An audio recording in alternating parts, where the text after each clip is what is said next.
Can't dig up a couple of these ones that are coming in about you and Ronnie, the limo driver. Ronnie inspiring songs. Yeah, well, I heard him on the wrap-up show, and he gets defensive. It's weird. It's weird, that whole wrap-up show thing, because he gets defensive and people aren't even goofing on him. I don't know what's going on with him. Dude. Let's see. Let me see if I can find it real quick. Oh, here it is. You don't have to say it to her all the time. Howard is asking, are you in love with her? And either you are or you aren't. Well, I said it a few times, so what does that mean? Do I have to keep repeating it? It's not like I'm not... But John, are you in love with your wife? Absolutely. Right, that's the answer. Yeah. Okay. So are you in love with Steph? I like her a lot. See, when you say that, Ronnie, it sounds to me like you're keeping your options open. No, I'm not keeping... No. Right, I'm with her right now, okay? Now we're gonna... I always question her. See, I have this hang-up, and I talk to my shrink about this, okay? I have this hang-up. Why is she with me? And what does she say? Because she loves me. He goes, I question whether she loves me, because I think sometimes he thinks he's me. You know how people always rap about, like, because am I famous, that's why Beth's with me? But he's nobody. You know what I mean? Like, he goes, I question why she's with me. Yeah, there are a lot of women who've wanted to be with Ronnie for... If anybody really, to get something. If he doesn't even understand the question. If he really listened to the question, you question why she wants to be... If any woman ever really loves someone, it's you. You're not famous. You're not, I a rich man. That, but I still have that hang up because I saw shit that my father went through, okay? Where'd your father go? Not you, my father. No, it's me. not you, dude. It's me. No, my father. No. Not you. It's not and your you father. Don't you say a word to me, okay? Who? Because you, whenever something that's going on, you know how to attack me. Robin? And I say whatever or whatever it is. I tell you, crazy. And you contradict me, whatever I say. You know what? You, when you're under the gun from him, all you do is sit there and laugh. You can't answer either. You got no comeback to him either. So don't even go there with me with anything. What has this got to do with me and you? Because I was listening to this He's shit. He's nuts. Because I was listening to You're this nuts. shit I am You're fucking nuts. You really are. I am fucking nuts. I was laughing. Everybody fucking here is out of their fucking minds. You're nuts. Everybody who works here is nuts. Ronnie, in their own the guy fucking asked way, you okay? a question. Why can't you say you love Stephanie? And it's then got you nothing to do with you. Why do I think it's? Why right away you think it's you? Because you just gave it. I said shit with my father, you want the answer? not with you. It's not your father. Yes, it is. Your father was famous? No, I'm not famous. The woman your father was with wasn't after his money. He had no fucking money. How do you know? Because I know. Where's his money? He had nothing. I know where he lived. He had shit. But still, you're comparing yourself to me. No, I'm not. I'm not. You question whether she loves you? What do you have? She's not a gold digger. What is she with you for then? Yeah. Don't talk. Don't talk. I'm talking. Asked a good question. You can talk. All right, I'll talk. I'll ask the same question. Don't talk. Ronnie, you question why your girlfriend is with you. That's just my hang-up, okay? I'm sorry. What do you have that she's after? You got nothing. What is she with you for if it's not because she You're loves not a you? millionaire. You're not famous. She's not. What is she after? You're comparing yourself to me. No, I'm not. not. That's what people say about me. They go, oh, Beth's with him because he's famous and he's rich. Please, what are you? Well, why do you mean you question why Stephanie's with you? You're a fucking limo driver. Yeah, okay. She loves you. How clearly. do you know? How do you know she really loves me? She loves you because she's not after anything. It's fucking words. That's all it is. What, is she after money? Does she want you for your car? I don't know what do you think she's I don't know after? if she's after anything. It's just in your something mind, in my head. Okay, so in your mind, what do you think she could be not after? You. Right away, what is she after? The Nobody, 30 everything grand? doesn't surround around you with me, okay? What does she think you're after? Your apartment? Those Playboy mud flaps? Stop it now. That big tire in your basement? Yeah. What do you think she'd be after? Why do you think it's you, though? It's not you. You're not listening again. This is why you're funny. You don't even know why you're funny. I'm not funny. I'm not funny. You say she's after you for something. That's where your fear. I don't. What is it she could be after? You're comparing yourself to me. Yeah, in my case, someone could be after something. What's she after? I'm not comparing myself to bottles of Mambo? What is she after? I'm not comparing myself to you. Yes, you are. I am not. It's got nothing to do with your father. What has she gained? What has she gained? Tell me this. The woman who was with your father Was it after anything? Yes, she was. Okay, what was she after? Whatever money he did have, Money, she was he had after. 3 cents, that guy. Boy, Whatever. was she, Yeah, she's a real boy, gold she digger. was digging her way right to the middle. I discussed this with Stephanie. She knows all about it, okay? I'm not it's even not about criticizing you. Of course it is. Oh, God, why is everything Why can't about you see you? it? Because you're putting yourself in my position. No, I'm not. What? What is she after? Dude, she could date a police officer and have the same thing. I'm telling you how I feel. She could date that a pizza it's not delivery about guy. you. It's about what I saw my own man go through, and you keep telling me it's about you. Stick with me, and I'll show you every Rick's Cabaret. What has she gotten out of this? What, in other words, what could she get out of being with you? I don't know. Money? What has she been grasping at so far that you still have this feeling? She's a young, pretty girl. She could get a lot of richer guys I than know you. she You're not could. exactly the richest guy on the Exactly. planet. Is No. she pushing you to do something? No, absolutely not. Then it So then- doesn't seem like she wants So then why anything. would you make this statement that Because that's it's just something in my head, Howard. That's but all that's, it is. But that's not your situation. Of course she loves you. You're a limo driver. You're not David Arquette. I didn't say I was. You're not Mel I didn't Gibson. say that. Did You're I not- say that? In other words, you're a working man. You're a hard-working man. Yeah. Okay. What is she going to get out I of being don't know. with you?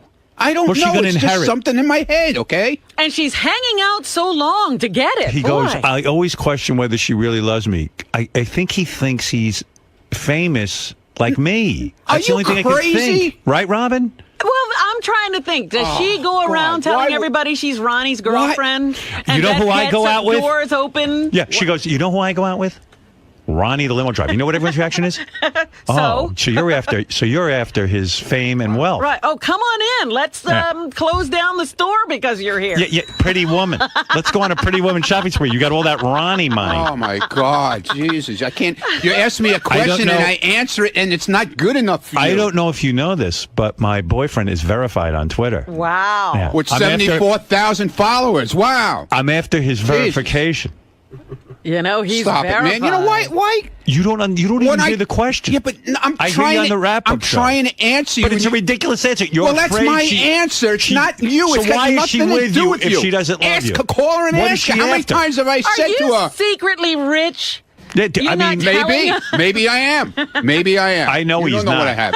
No, you don't know what I But I have. do know. Yeah, you don't know. believe me, you I know. don't know. I've seen everything. Is he like a really wealthy guy who just Yeah, decided, I'm going to exactly. drive a limo? I'm going to because I drive like a limo. cars? Yes. Yes. You know what? I didn't want to tell you this. Good. Ronnie's worth $7 billion. Right. Exactly. That's why. Right.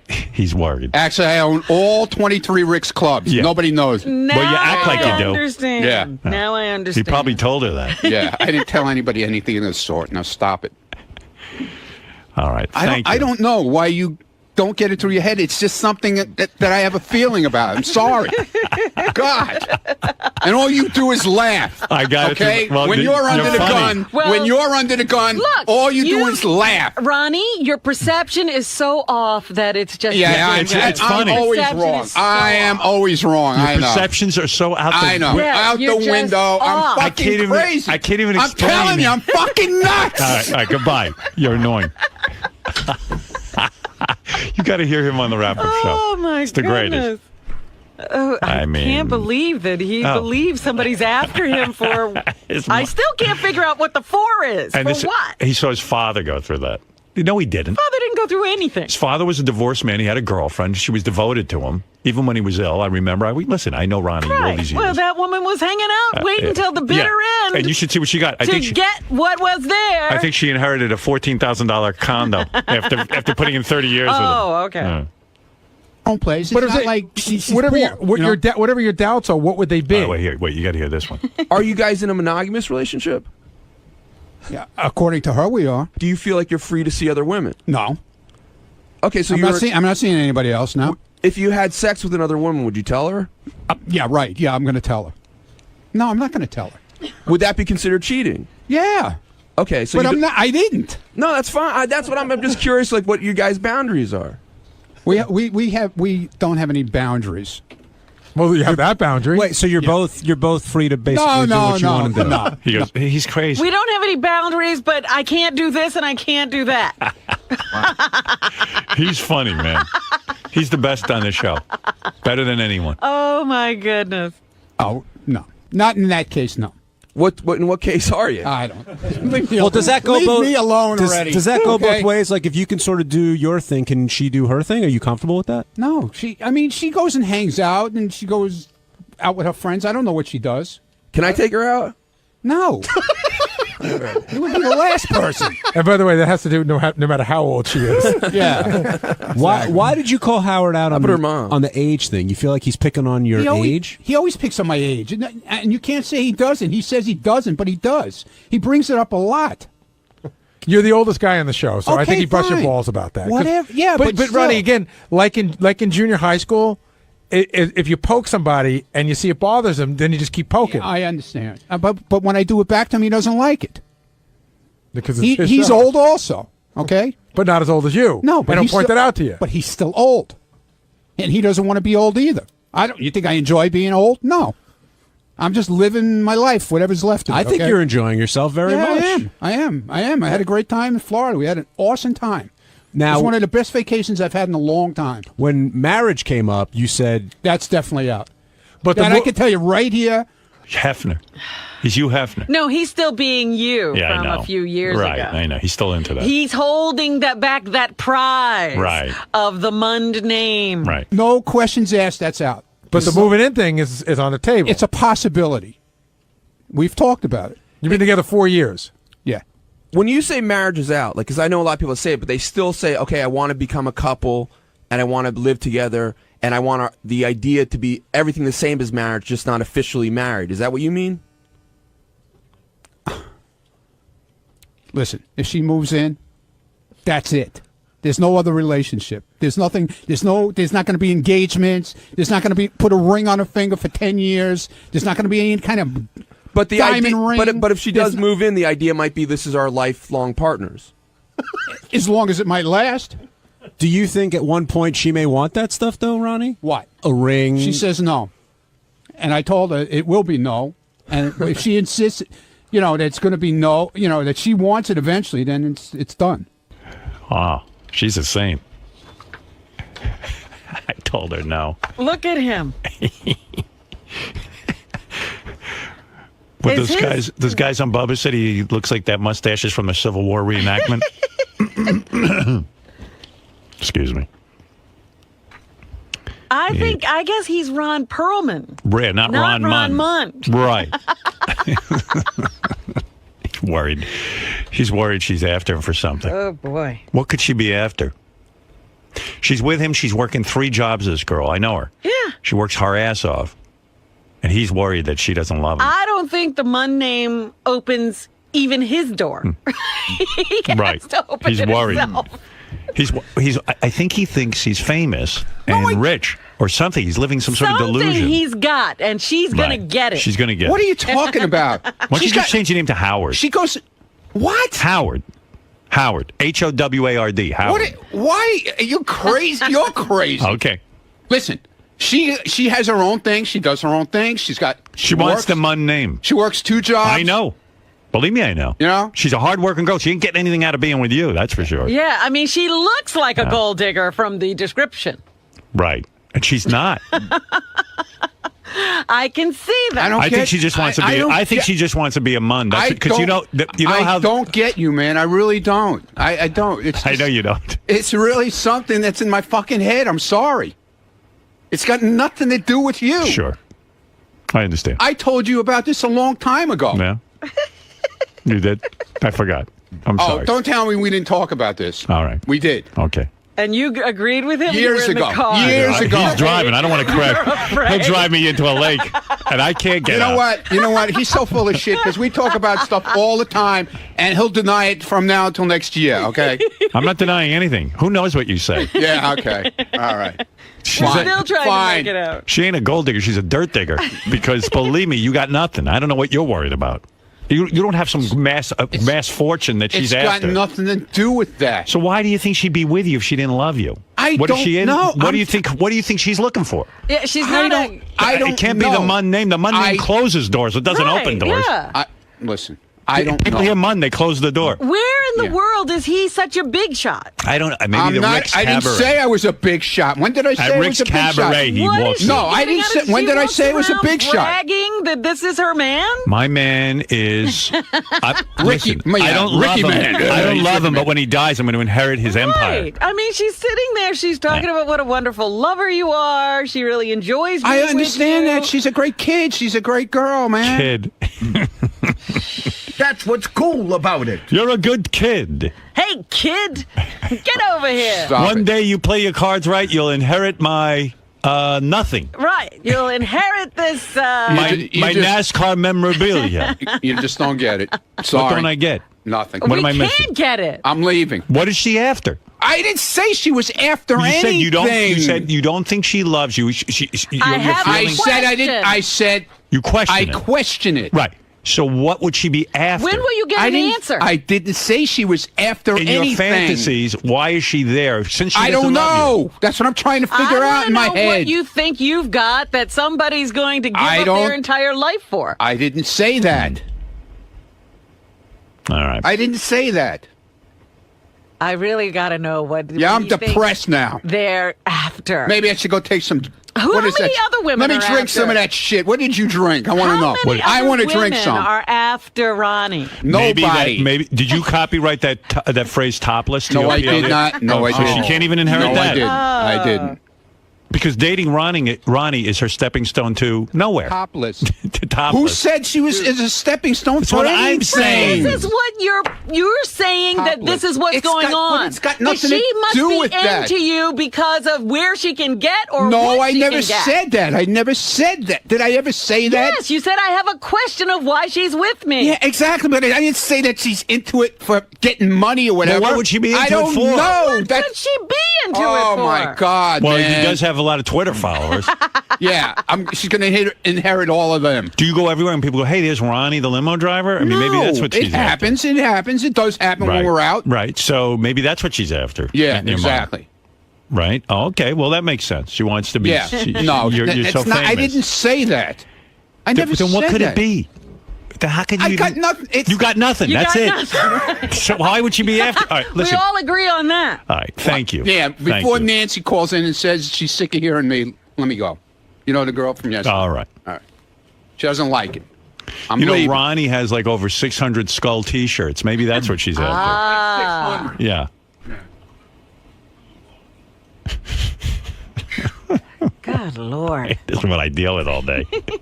He drives me around. He's going to lock up the windows and drive me into a lake. and you're going to be laughing. Ron, Yo, do you regret saying stuff like that that's in your head because when it comes back like on the next day after the wrap-up No, show and you're I don't forced to care. defend what you... no. But when Howard breaks it down logistically, there's no reason to doubt her love or to... Say that again. When Howard breaks it down logically, Listen, you know, dude, it's like... dude, listen to me, okay? You're not in my head. You don't know what's going on. You don't know what's going on in my life. What's gone on years before, okay? You don't know. So you can't even ask me that question. But I'm saying when Howard breaks it down... I don't care what Howard. He's not my fucking psychiatrist. He thinks he is, but he's not. He thinks everything revolves around him. It doesn't. Other people have lives. They have shit. They have problems. Their own problems, not his. Okay? Why when Robin laughs does it drive you so nuts? I mean, everyone laughs on the show. Everyone laughs at each other. Fucking bald motherfucker is here now. Having a bad day, buddy? No! No, man, it just makes my Twitter followers go up. Oh, all right. You know? It's all Just keep hammer, man, hammer. Go ahead. It's all part of your master plan? Yeah, my master plan. This is my master plan. Sal, please come with me. Oh, you can't come and bother him. But Ron, everyone busts balls. Everyone laughs at one another. Why would Everybody's fucking nuts here. Don't you understand that? Well, why does Robin's cackle really? It just goes right through you. Because she sits there and knifes people left and right, through the back, through the neck, and then when she's getting on the fucking, she's on the fire, all she does is sit there and laugh. She's got no answers. Listen to what went on this morning. Listen to the playback. All she did was laugh through the whole thing. She can't answer either. Isn't part Isn't what? isn't part of her job though to fan the flames, to keep things Yeah, kind of fine. going? But she's as fucking crazy as everybody else around here, okay? Are you included in that? Chris? Yeah, I'm fucking nuts. All right. Just checking. You getting married? I'm not getting married. When did I say getting married? That's what these guys are saying. You told someone. Get the fuck out of here. When's the big date? This is awesome news. What's going Bullshit. on? Don't put fuck. You know, Doug, you're a fucking asshole. Get the fuck out of here. Don't put words in that goddamn idiot's mouth because he'll make a whole story of it. Who's going to Ronnie's wedding? Good morning. How are you? I'm good. How are you? Good. Welcome. Thanks. Very cool. Oh, let's see what's going on here. Nice. An ass first thing in the morning. That's what you need. Everybody needs to wake up to that. Exactly what you wanted to see on your Stern Show debut. Exactly what I knew I would see and wanted to see. Yes. Right this way. Right this way. Cool. Wow. Funky. So what's going on with you? You have a new book out? I do. I have a new book out, and it's called A Hell of a High Note. Wow, I'm really low in here. Hold on. Yeah, Howard gets you right into bed. Yeah, I just realized I was just in Howard's bed, I think. Yeah. I have a new book out, and I'm promoting it, and a new TV show coming out, Platinum Hit. Blah, blah, blah, right? Right. But more importantly, you're going to be meeting Howard for the first time I on the am. air. I am going to be meeting How are you feeling about that? I feel good. Contract player means Excited? I am excited. A little bit of nerves at all? 7 years of your life. I'm really nervous because I think he's really funny. And that must have driven I, because when you would get offered roles, I'm kind of good at. I'm a good it's sport, kind man. of a People it's can kind poke of a fun at beautiful me. thing too because you're guaranteed. I'm also work. from New York, so I think we're gonna get along. You're interesting. You've worked with a bunch of very talented people. You're very talented yourself. You've been on American Idol. Sex and the City. No, I'm not. You have some good conversation to be had. I do. I think it's going to be. I don't know if he's spoken to people that have been on Idol. I don't know if people, Randy or any of these guys. A while back, a long time ago, but lots changed since they've come in. I think that was like 5 or 6 years ago. So. Yeah, I mean, it'll be. I'm interested to see what he asked me. I'm sure it's going to be funny and tough at times, but I'm up for the challenge. Didn't I see him coming in? Is that you? That's me. It's good. I don't like it.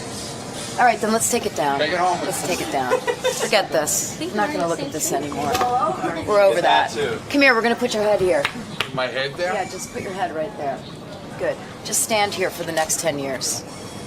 That's nice. That's much better. Thank you. I like that. Thank you. Let's see now. Let's really see if you look like this. Oh, he's way hotter. Oh, thank you. I'm kidding. But he's better looking. That one I actually like. That's a good one right there. I like that. All right, let's put this back. You sure? Yeah, I'm pretty positive. You don't want to take it home? I don't know. Will you sign it for me? Sure. Where will I put it, though? I don't know. That's up to you. Ronnie working his charm on you Yeah, already? he's giving me this.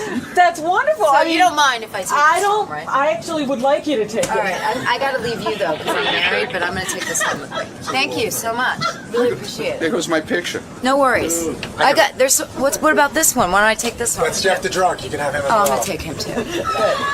Do All I right, bend thanks, you, guys. See you later. I'm thinking that the value is what? I don't know. That'd be at least 6 figures. Probably. Yeah. A couple mil.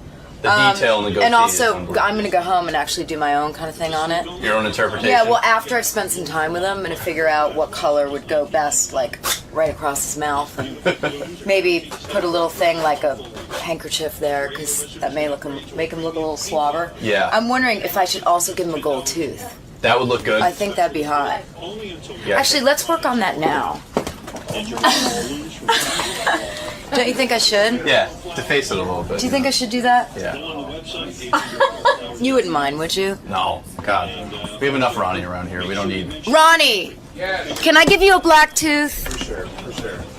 Ronnie? No, you don't want to ruin my picture. Oh, Ronnie. Go ahead. why No, would you can do ruin it. your You can do whatever you want. picture? I'm a big fan of yours, so you can do whatever you want.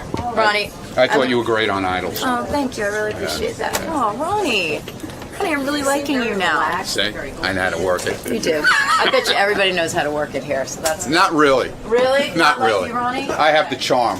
Oh, does this guy have a zit on his nose?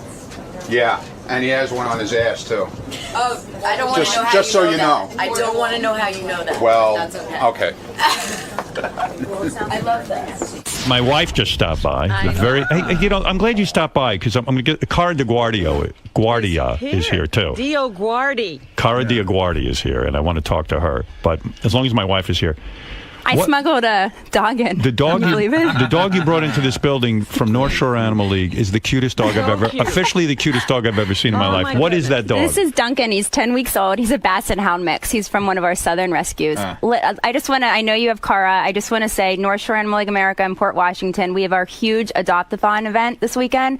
Over 700 dogs, and we'll be at the North Shore Animal League this weekend on Saturday. This dog isn't adopted, the one you're holding? No. I wish I had a TV show right now. If you saw this dog, you would adopt him. So cute. What's his name? This is Duncan. Well, he can be whoever he wanted to be, but we named him Duncan. What kind of dog is he? A Basset Hound mix. Oh, Muddigree. my God. You know, we like to call them Muddagrees. What a beautiful dog. And he's so good. Are you kidding me? Look at him. It's like a baby. They didn't even know that it was a dog. They thought it was a stuffed animal sticking out of my bag. In the building here, because they don't let dogs up. How old is he? 10 weeks. 10 weeks. Oh, neutered, completely ready to go. He'll be available this Saturday. I love him. Yeah. See, I don't know how you volunteer there because I see these dogs and they don't have homes. This dog breaks my heart. Well, the beauty of North Shore Animal League is that every time I go, it's a new crop of dogs. So I know that these animals are being adopted. People come from all over. The only thing that breaks my heart are the adult dogs that are still there. And I just say, when you're there looking at these cute puppies, go to the adult dog area because they're already trained. What is your name? Your name? Beth Stern. It is? Yeah, I just got interviewed by Lisa G about that. Oh, okay. Because I said to Robin this morning, I don't know your name. Because I said, what is he going to do if he has the... I read a press release. Not a press. I read a news article yesterday that said you have a new TV show. Yeah, I don't know why they're press releasing right now. It's a pilot, but apparently TV Guide Network is really excited about it. And it's called Gossip Cop. Yeah, it's a website now, gossipcop.com, where they debunk celebrity rumors. So I think it's a really great message, and people can go to the site now. But now it's going to be a TV show. But they say your name is Beth Ostrowski Stern. And then even last night when you were reading it to me, I said, I've given up trying to figure out if you're Beth Stern or Beth Ostrowski Stern. What would you like me to be? Me? I mean, my vote is Beth Stern. Okay. Because I played a clip this morning of some guy mangling your name, and it's like the guy. What did he call Beth Ostrowski? Or Trotsky? Is it really hard, Ostrowski? Yeah, it's a hard name. Why don't I legally change it and then I thought you did. No. Oh, you didn't? No. So legally, what's on your driver's license? About the Ostrowski. Oh. Yeah. Well, why don't I legally change it, and then there will be no more questions. Yeah, but you got to say to people, I want to be introduced as Beth Stern. Absolutely. I will announce it now. Please introduce it. Yeah, because I'm going on Fox I was on Fox and Friends just now. Now I'm going on Good Day New York. I will tell them to introduce me as Beth Stern. Thank you. And LX this afternoon. Yeah, I just want to know what your name, because people say, well, what is your name? I go, I don't know. Because I don't know my wife's name. Well. Now I do. Anyway, everybody come to North Shore Animal League this weekend. All right. And I love have you. fun I with love that Cara dog. That is a beautiful dog, Duncan. All right. All right. I And love honey, you. wear a name tag because I don't know your name. I love you too. See you at home. I'll see you later. And she is one of the hottest Jewish women in the world, by the way. I don't know if you know that. When did you become that? There was an article that says she's on a list. Aren't you on a list that says you're the hottest Jewish woman? Yeah. Hey, take a picture of that dog and put it on Twitter. That is a great dog. If you see this dog, you will adopt this dog. Wow, what a dog. And feels good, too. I just gave her him a little pet. Right? Such a soft coat. I'm tempted to take that dog. I like That is him. a beautiful dog. You could not go wrong. We got a house full of pets, though. No, you don't. You got 2 cats and a dog. That's a house full of pets. That is not. Cara Guardi. Dio Guardi was on American Idol for 2 seasons. Yes. And I don't know what happened after that. To me, let me look at you. Cara, let me look at you. Put down the picture of Ronnie. No, let me look you over. Let me look you over, baby. Cara is dead. There is no Cara anymore. Cara? Cara. Is it Cara? It's that Cara. guy called me Cara. Cara. You're so Simon. annoying, Cara. Oh, that's It's Cara, man. Can I get my name back, please? You got a great body. When you took your clothes off on American Idol and you went into the bikini, and I know in your new book there's a whole chapter on it, because it was traumatic for you, right? But I got the impression at the time that you really wanted people to see how hot you were and how hot your body was, right? No, what it was they had this great idea, and they were like, all right, you remember Bikini Girl? We're going to have it back on the finale. and you're gonna be in a bikini and come out, or you're gonna be in a dress and come out singing, and then you'll show everyone. I loved it. It changed my whole opinion. It was a great idea, and I was like, oh my God, that's awesome. And then I was like, well, wait a minute, who's doing that? And they're like, you. I'm like, no, whoa, I don't even want to go to the friggin' beach in my bathing suit. Okay? Is that true? I mean, here you are, the woman who wrote songs for years. You never got to be the person in the front. You never got to be the front person, so to speak. You'd write these songs for other people. They'd have huge hits. Suddenly, on American Idol, they want you in a bikini. You're going to be on the stage with everyone. I would think this is your dream. Really? I wet myself. Okay. What do you mean you wet yourself? I was so nervous. My manager was like, "Honey, do not wear a white bathing suit. You better wear a black one," because he knew that I was so incredibly nervous. And you peed in your bikini? Yes, a little tinkle. Is that true? Yes, I swear to God. It's so sexy. I could kill myself. Oh, really? You like that? Oh my God, that drives me nuts. God. Are you serious? Like you couldn't even control your urine. You peed all over your bikini. Was the bikini wet? Listen, it wasn't like a puddle. It wasn't like, was I was the bikini swimming. wet when you went? A little bit, but what was worse is I had this dress on from Vera Wang, and the poor woman, she was like, "Okay, I need it back the day after." Right. And all I could think pee of all is, over it. all I could think of is she's going to get it, and there'll be a magnifying glass like CSI, and they're going to look down it, and she's going to be like, "Oh my God, this pig!" Tell me you anything. defecated in your bikini, and I'll marry you right now. No, I didn't. I didn't. You did not? That one I didn't. That no. would be so hot if you completely lost everything. That would. That would have been really interesting for Bikini Girl. Was American Idol the worst experience in the sense that, okay, you got to be famous, but you took a beating? I mean, you came in, and all of a sudden you're being scrutinized. Mm-hmm. Everyone's calling your name. I was doing it too. I mean, you were, everyone's like, get her off of there. They don't need a fourth judge. No, I totally. It was like I broke up the Beatles, and right. I think what was really frustrating for me is that I could never voice who I really was, and they didn't set it up so well. So people were like, they didn't introduce you properly. Who the hell is this girl? She's got like some teased hair. She looks like Paula's cousin. She's sitting there. And part of it was I was so incredible. I sat on the couch in the back of the studio.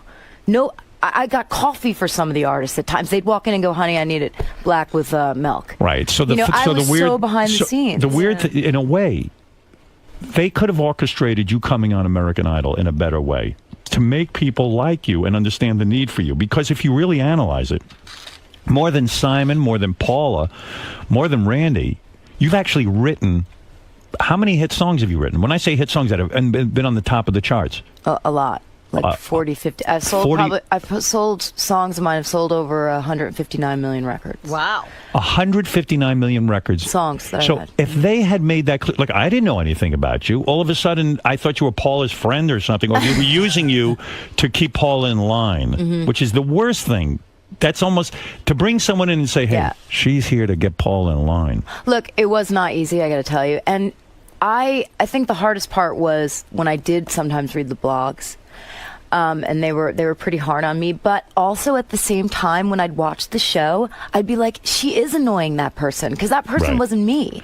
Where you would talk too much, and then Simon would say, "Oh, stop talking." Well, I was nervous, and I was trying to figure out how to fit in, and it was impossible because they had this chemistry already. Is it hard to be a judge in the sense that sometimes you really think someone sucks, and you just don't want to say it to them? You don't want to hurt their feelings. Well, by the end, it was funny. Last season, it was probably really annoying for Simon because I would tee him up. I'd be like, that wasn't so good, I got to tell you. I mean, I was always negative, and that was kind of his role. So to tee him up was weird.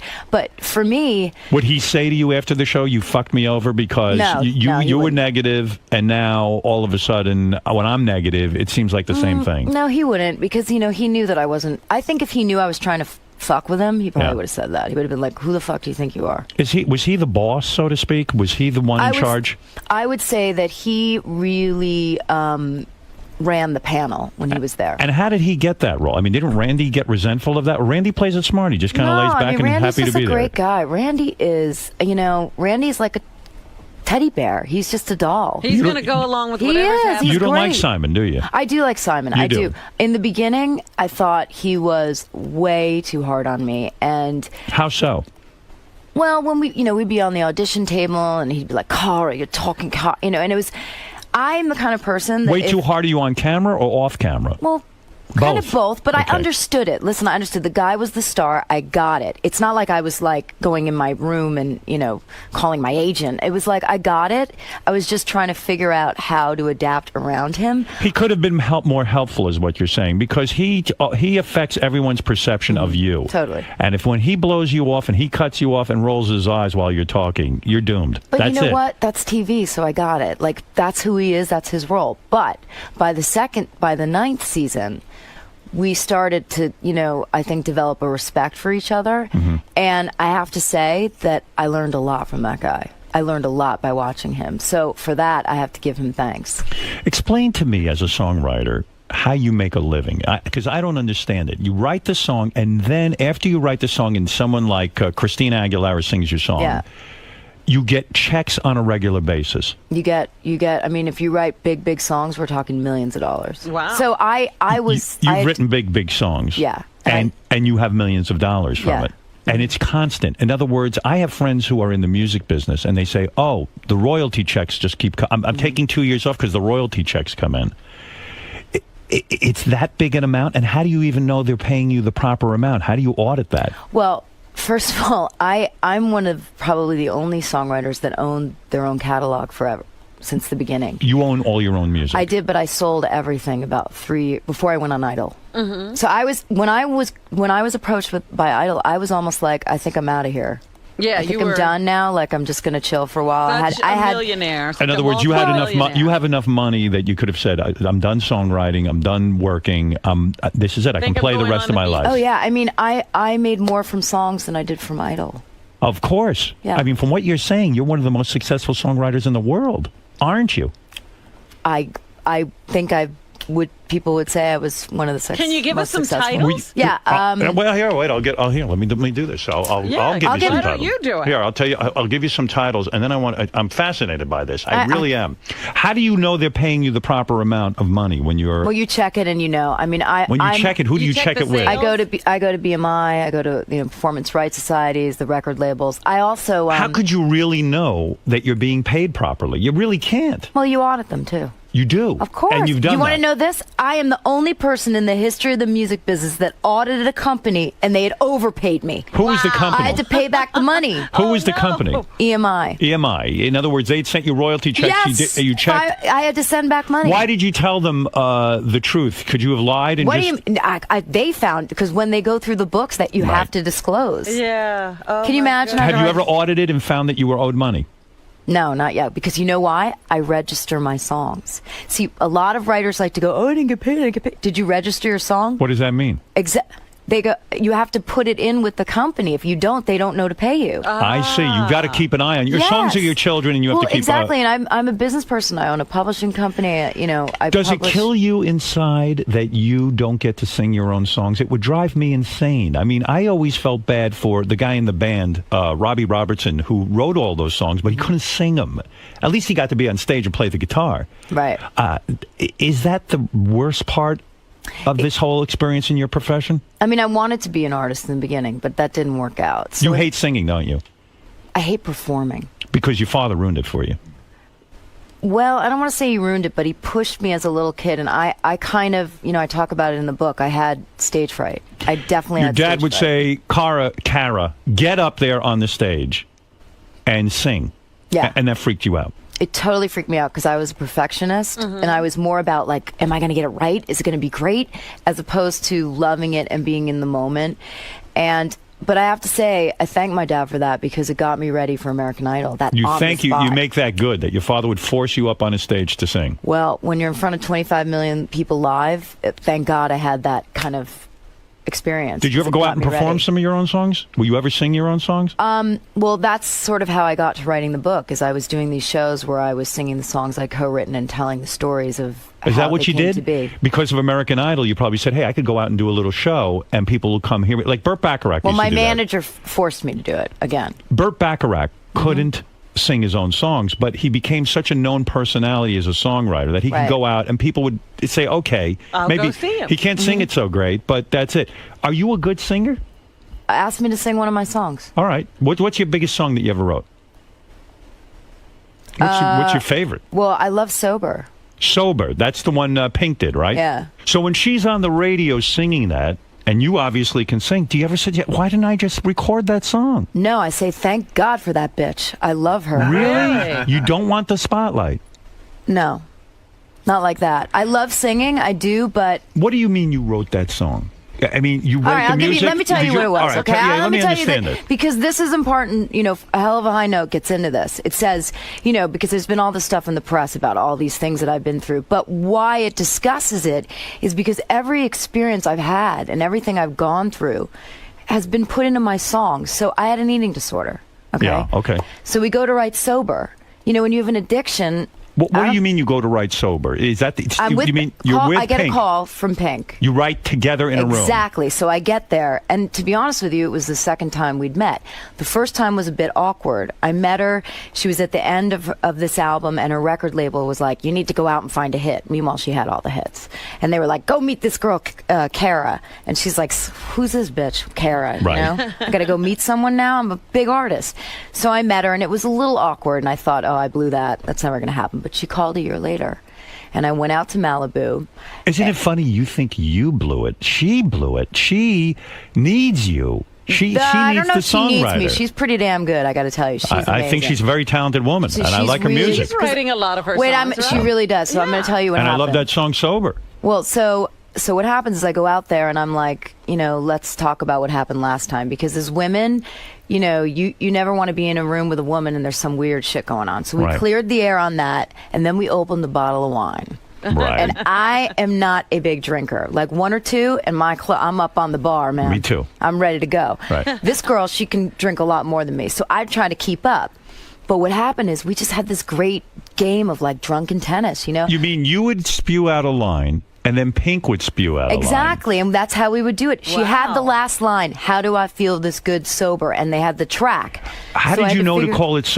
Did she come over and say, we're going to write a song called Sober? She said, "I have a title. How do I feel this good sober?" And we wrote backwards from that. And you were drunk when you wrote it. Totally drunk. That's insane, right? It was so fun, and I was so drunk that when I went to get in my car on the Pacific Highway, Coast Highway, I had to pull over. I think I had to nap for 45 minutes. Do you remember which lines you wrote in the song? I remember the pre-chorus. I definitely influenced because it was a 4-bar loop. I don't know if you about. We don't know anything. Right? Okay. We're so, idiots. Yeah, start from the you're basics. definitely not an idiot, Right. but night is calling, all that stuff in the pre, and a lot of the melodies, and we did it Who together. writes the melody? You guys write We it both together. do. I mean, to get down to who did what, I'm telling you, that girl is one of the most talented people I have ever been around. That it was is insane. The best writing session of my life, and I've on never- my mother's soul, the girl went into the recording booth and sang it 3 times, and it was done. I've never heard a better explanation about how someone writes a song. I've never really gotten... Chemistry. It's a date. It's a date. And then she goes in and nails it. Nailed it like you've never seen. We all had goosebumps. Do you go to an office every day? Not every day, but I go there. You're a record executive at Warner Brothers. Yeah. You have a title. What is your title? It's like A&R. Right. You go out and discover people. That's got to be a trip do. because you It's can literally take the hand of God and forget American Idol. Yeah. You could take the hand of God, go see a kid in a club, and make him You know one what? of your I'm artists. trying to change what's been going on in music, because here's the thing: we got to have the right gatekeepers. Because people ask why isn't there a Beatles or a this or a that? Right. Well, artists are sensitive, and if they're in the wrong hands, they'll end up in bed for 4 years. So imagine that Right. somebody walks in who's really got the goods and they're mishandled or they're not talked to. Creative people speak a certain language. Business You're people and absolutely creative right. don't. So You know what?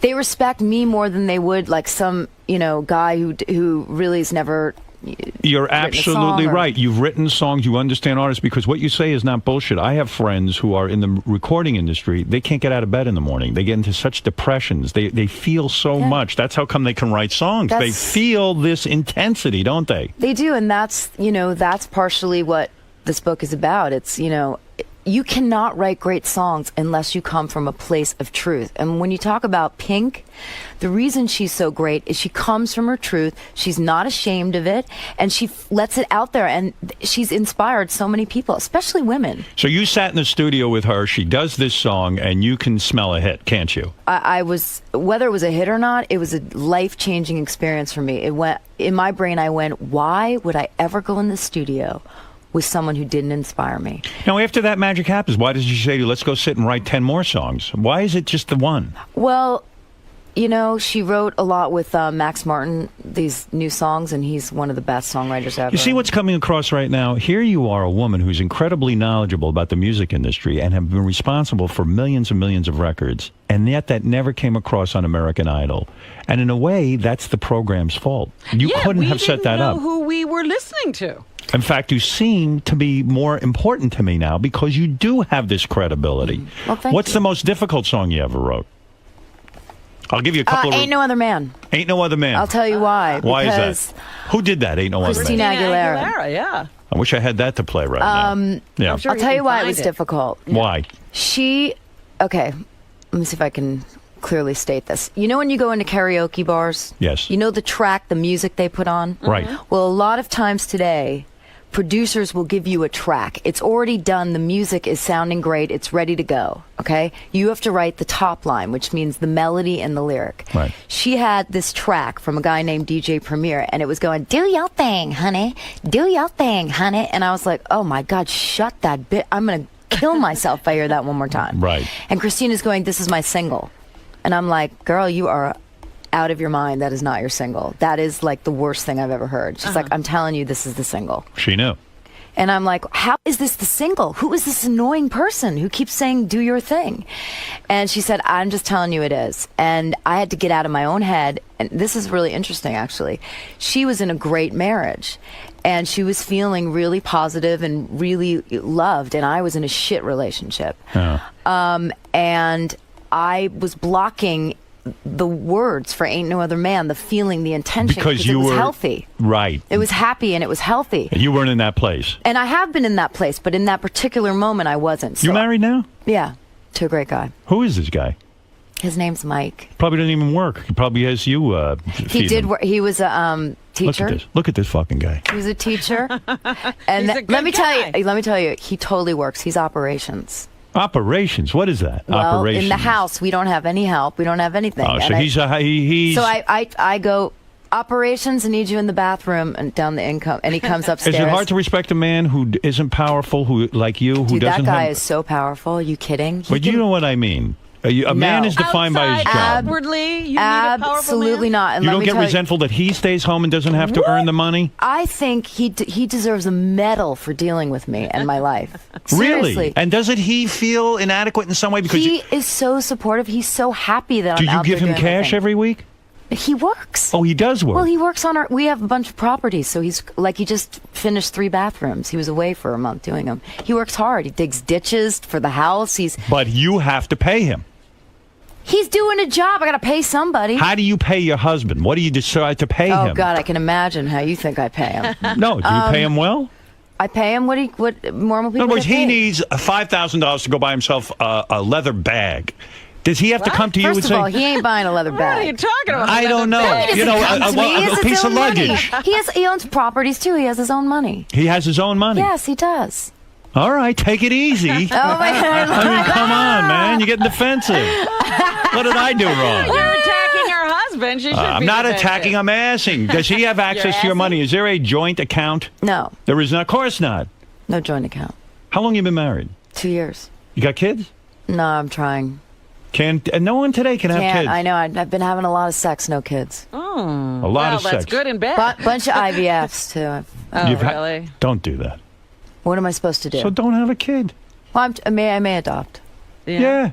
Get a kid from Malawi. Me. A I think I'm Malawi. going to adopt Ronnie. Where did he go? And Ronnie left. He's looking to be adopted. He is. Oh, you did all the in vitro. You want that baby. I tried, yeah, but It's hard. it's really hard. What do you think it is? Maybe you exercise too much. No, I don't exercise too much. I think honestly, trying to get pregnant when you're on a live TV show is impossible. So maybe you need to chill a Stress. little bit. Yeah. I did. I chilled. I gained some weight. went through the process of it again. And the in vitro is a very painful experience, isn't it? It's, you got to give yourself shots. In your asshole. Not in my asshole. How could you shoot into an asshole? You can't It's a hole. Into your vagina? What? Stop it. Where do you shoot this stuff? Into your stomach. Oh my God. What? Stomach. Into your stomach. Yeah, right here. I just do it right see. here. Show me your stomach. No, I can't do that. Lift right up your now. dress. No, And I'm show not going me. to lift up my dress. You know you Not- want to. Oh God. Did it drive you crazy walking around Los Angeles all these years being this incredible songwriter, selling millions of records, and nobody knew your face? Nobody knew who you were? No, I God. think what was most important to me, honestly, was being financially independent. Yeah. I see. It was about being able to work and make money and be successful. Being able to stay in music, which was what got me healthy, like writing and dealing with my issues. Being able to do that as a living and stay in it and actually make money from it was my primary goal. Who has take American Idol and then step out? How do you say no to American? It's like, It do you was- want to go on American Idol and be a judge? No. Who approached you on that? The producers did. They knew of you. They knew of your They knew of reputation. me. They knew of me, and it's funny because you never saw that side of me on the. They knew of me. They as very- reduced you to a joke. Simon took you and really kind of made you like you're not that important. Meanwhile, you're doing way more in the music business than he is. I don't know that he reduced me to a joke. I think what was happening is, where was my role? I didn't have a role. And Yeah. you know But what? they And an industry executive, by the way, because that was my role. Who the hell wants to watch that? That's boring. I don't hate think so. You're a experts. songwriter. We sort of heard that, but nobody ever really knew your credentials. What artist has completely ruined your music? You wrote a song, you knew it was a hit, they took it and wrecked it. I can't say anyone's ever wrecked a song. Who blew it? What song do you think you wrote that should have been a hit and wasn't because so-and-so recorded it? I got to think about that. Well, you know what? I'll say one thing. There was a song, and it's not because of the artist. It was because sometimes what happens is the people running these labels pick the wrong, not all of them, because I actually love Warner Brothers. I think it's a Right. great label. But sometimes they'll pick the wrong song for an artist in the wrong genre. And I'll give you an example. There was a song I wrote called Lost by Faith Hill. It was a great singer. Right. But it was too pop, the song. It's not going to fit in country. She shouldn't have been the one to sing it. Right. So it wasn't her fault. It was just that it didn't live there. It didn't survive there. It didn't fit the market. She's a country artist. She can't be doing songs that kind of feel more pop. You're a very good-looking woman. You know that, right? Thank you, Howard. I appreciate You're that. very attractive. When you were a kid, when you were growing up, when you were in high school, you probably had everything going for you. You could write music, you could sing, and you were I fucking wasn't hot. doing that then. Yeah, but you probably had an easy time in high school. You weren't unpopular, were you? No, I had a lot of friends, good friends, and I Boyfriend? I had a boyfriend in high school. Yes, Started sexually early? I had sex at 15. 15? Hold Slut. on. What? Go ahead. Hold up. Let me tell you the rest. Yes. So I kind of did it for him because he was more sexually advanced than I was. And then I didn't do it again until I was 19, and I went to confession. And You're a I had to Catholic do like girl. 1,000 Hail Marys and Our Fathers. And my father was looking at me like, what the hell have you done? What is, because that's how your parents would tell. You reveal in your new book, and by the way, I should plug the book. It's a hell of a high note. It's in stores now. You reveal in the book that you were raped by a record producer. Now, after an experience like that, which when I read the notes, I got really sad for you. I mean, again, it sounds like Kim Cattrall saying, like, you go in, you were probably, a young kid. How old? Like maybe 28, 29. 28, 29. You're a good-looking woman. You walk in there, and all you're trying to do is sell songs. You're trying to make a living. Some fucker, I don't know who the guy is. I don't know if you name him. No, I don't. No. Why is that you name him? Because if you make it about one person, then it's about that person, and it's not an experience of all the other people that have gone through this. Yeah, but why don't we out these people? I don't understand Was this that. I was person talking. ever punished? I'll tell you, I walked straight up to him in a club. The 2 days later, well, the day after, I stayed in bed because I was just like freaked out. The day after that, I went out with a producer I was working with at the time, this guy Steve Morales, and it just so happened that the guy was in the club, and I walked straight up to him and said, "I know what you did to me."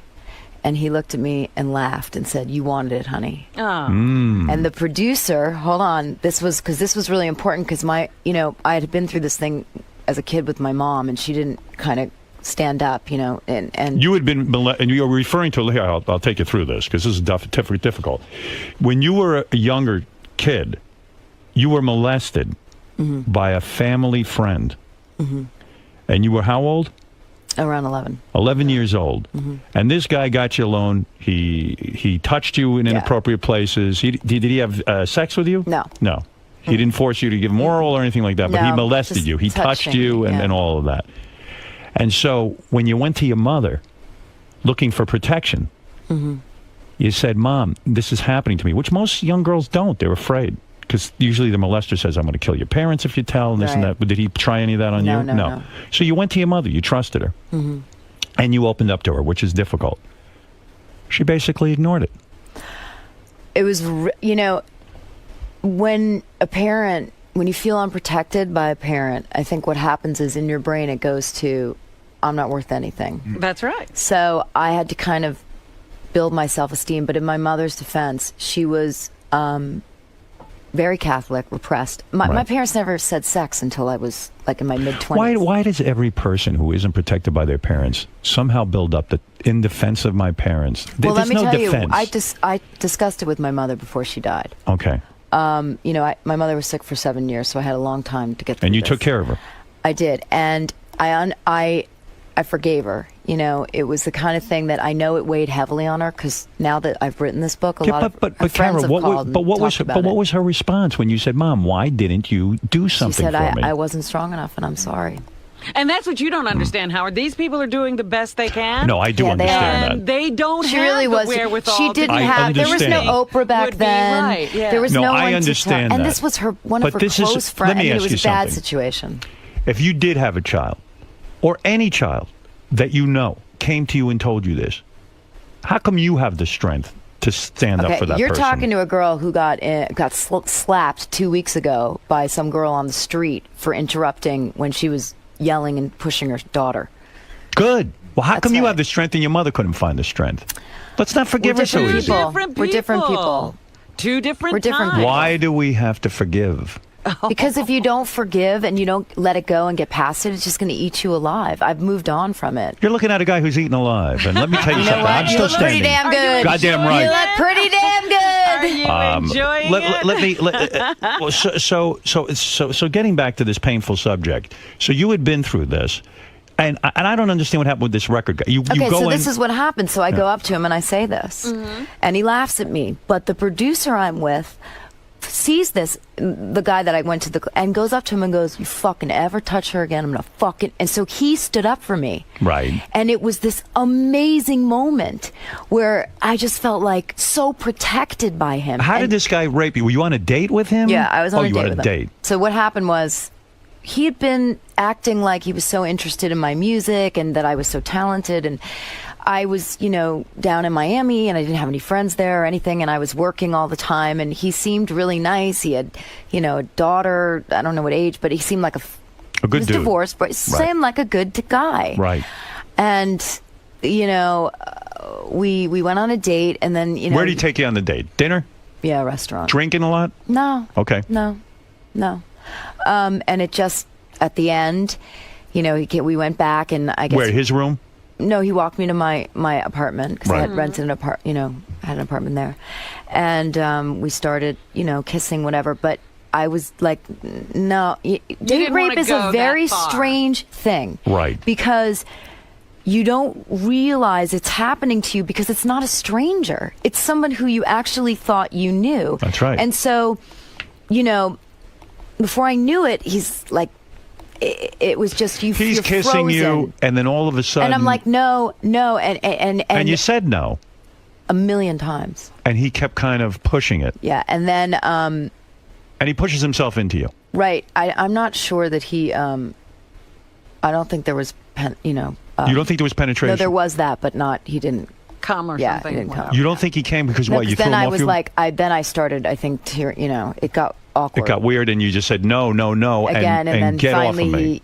he was like, He was pushing a little bit too hard. Wow. And wasn't Yeah. taking no for an answer. Yeah, it was really. The fuck is wrong with guys? Why does a guy get off on? Well, I know it's not about getting off there. It's a power trip. But in his mind, he thought he literally thought that's what I wanted. Because I went up to him and I was like, I know what you did to me. And in that moment, for whatever it was, I got some power back. Would have been nice even if he could have said to you, you know what, I got carried away. And I would have understood that. That you would have responded to. If he said to me, you know what, I thought about it and I was right. I was a little too wrong. aggressive or whatever. But no, he said you wanted it. Yeah, clearly and by you wanted the way, it. here's the thing. It's like, I really was, all I cared about was doing my job and getting my songs on records. I was like a scrapper. I mean, that's what I cared about. I did not care about, So I after- never had sex with any guy I ever met on the first date. The guy who yelled at him for you, did he try to have sex with you? No. Because that would have been my move. No, he I would have didn't. yelled at that guy. and go, So- what about me? No, he didn't. I calculate everything. No, I go, I'm no. going to yell for her, and I'm probably going to get in her pants Oh tonight. my God, no, he totally How didn't. long did it take you to actually go on a date with a guy after something like that happens to you and actually trust a guy and get into bed with him? I think what happens is you get into the wrong relationships because it just reaffirms that I'm not worth any, that thing that I was coming back from. I had to, most of my career, I've been building back my self-esteem, coming back from where I was. And that's why I used all those things to write Walk Away, because I did get into a bad relationship. But I finally got it right. I'm with a great guy now, and that's why this book, I think, is important. Doesn't date rape taint every relationship you have with a man? Aren't you sort of expecting that every man is an animal? I think what it does is it makes it very hard for a person to be intimate. To truly, like, it's one thing, when you first meet someone you've been dating and then you start having sex, right? And it's like that new thing. But once it becomes like something you've been doing with them, it's the intimacy that keeps you together. I love that challenge. I wish I had met you right after that. Really? Because I love the challenge of making someone feel trusting. That's the strangest thing you've ever heard. I've done it 3 or 4 times in my life. Really? Absolutely. You know what? I'm I terrific actually at that. could see that. You're I'm a the cleanup guy batter. Date after date rape. Many women have come to me after date rape and said, I'm talking with them. They tell me about it. never And I knew go, this about now you." here's a challenge for me. Oh my God, you're a sicko. I and love it. I never knew that about I nurse women back to health. You do? I wish I could have Shit, nursed I wish you. I'd known you. I wish That's I knew right. these women. I don't even know I them. know. Oh God. The book is called A Hell of a High Note. It's in stores now. Carol will be signing copies of her book at the book review in Huntington, New York. This is a very important appearance, and you will get to see her. You will sign everything, and you will sit there and sign everybody's book, right? Not only will I sit there and sign it, I'll take pictures and photographs. And will you kiss them? talk. I hug and kiss all. You of them. do. Not French. No French kissing. No, just. Well, then you haven't gotten over your situation. No, you're there. right. You need God, me to.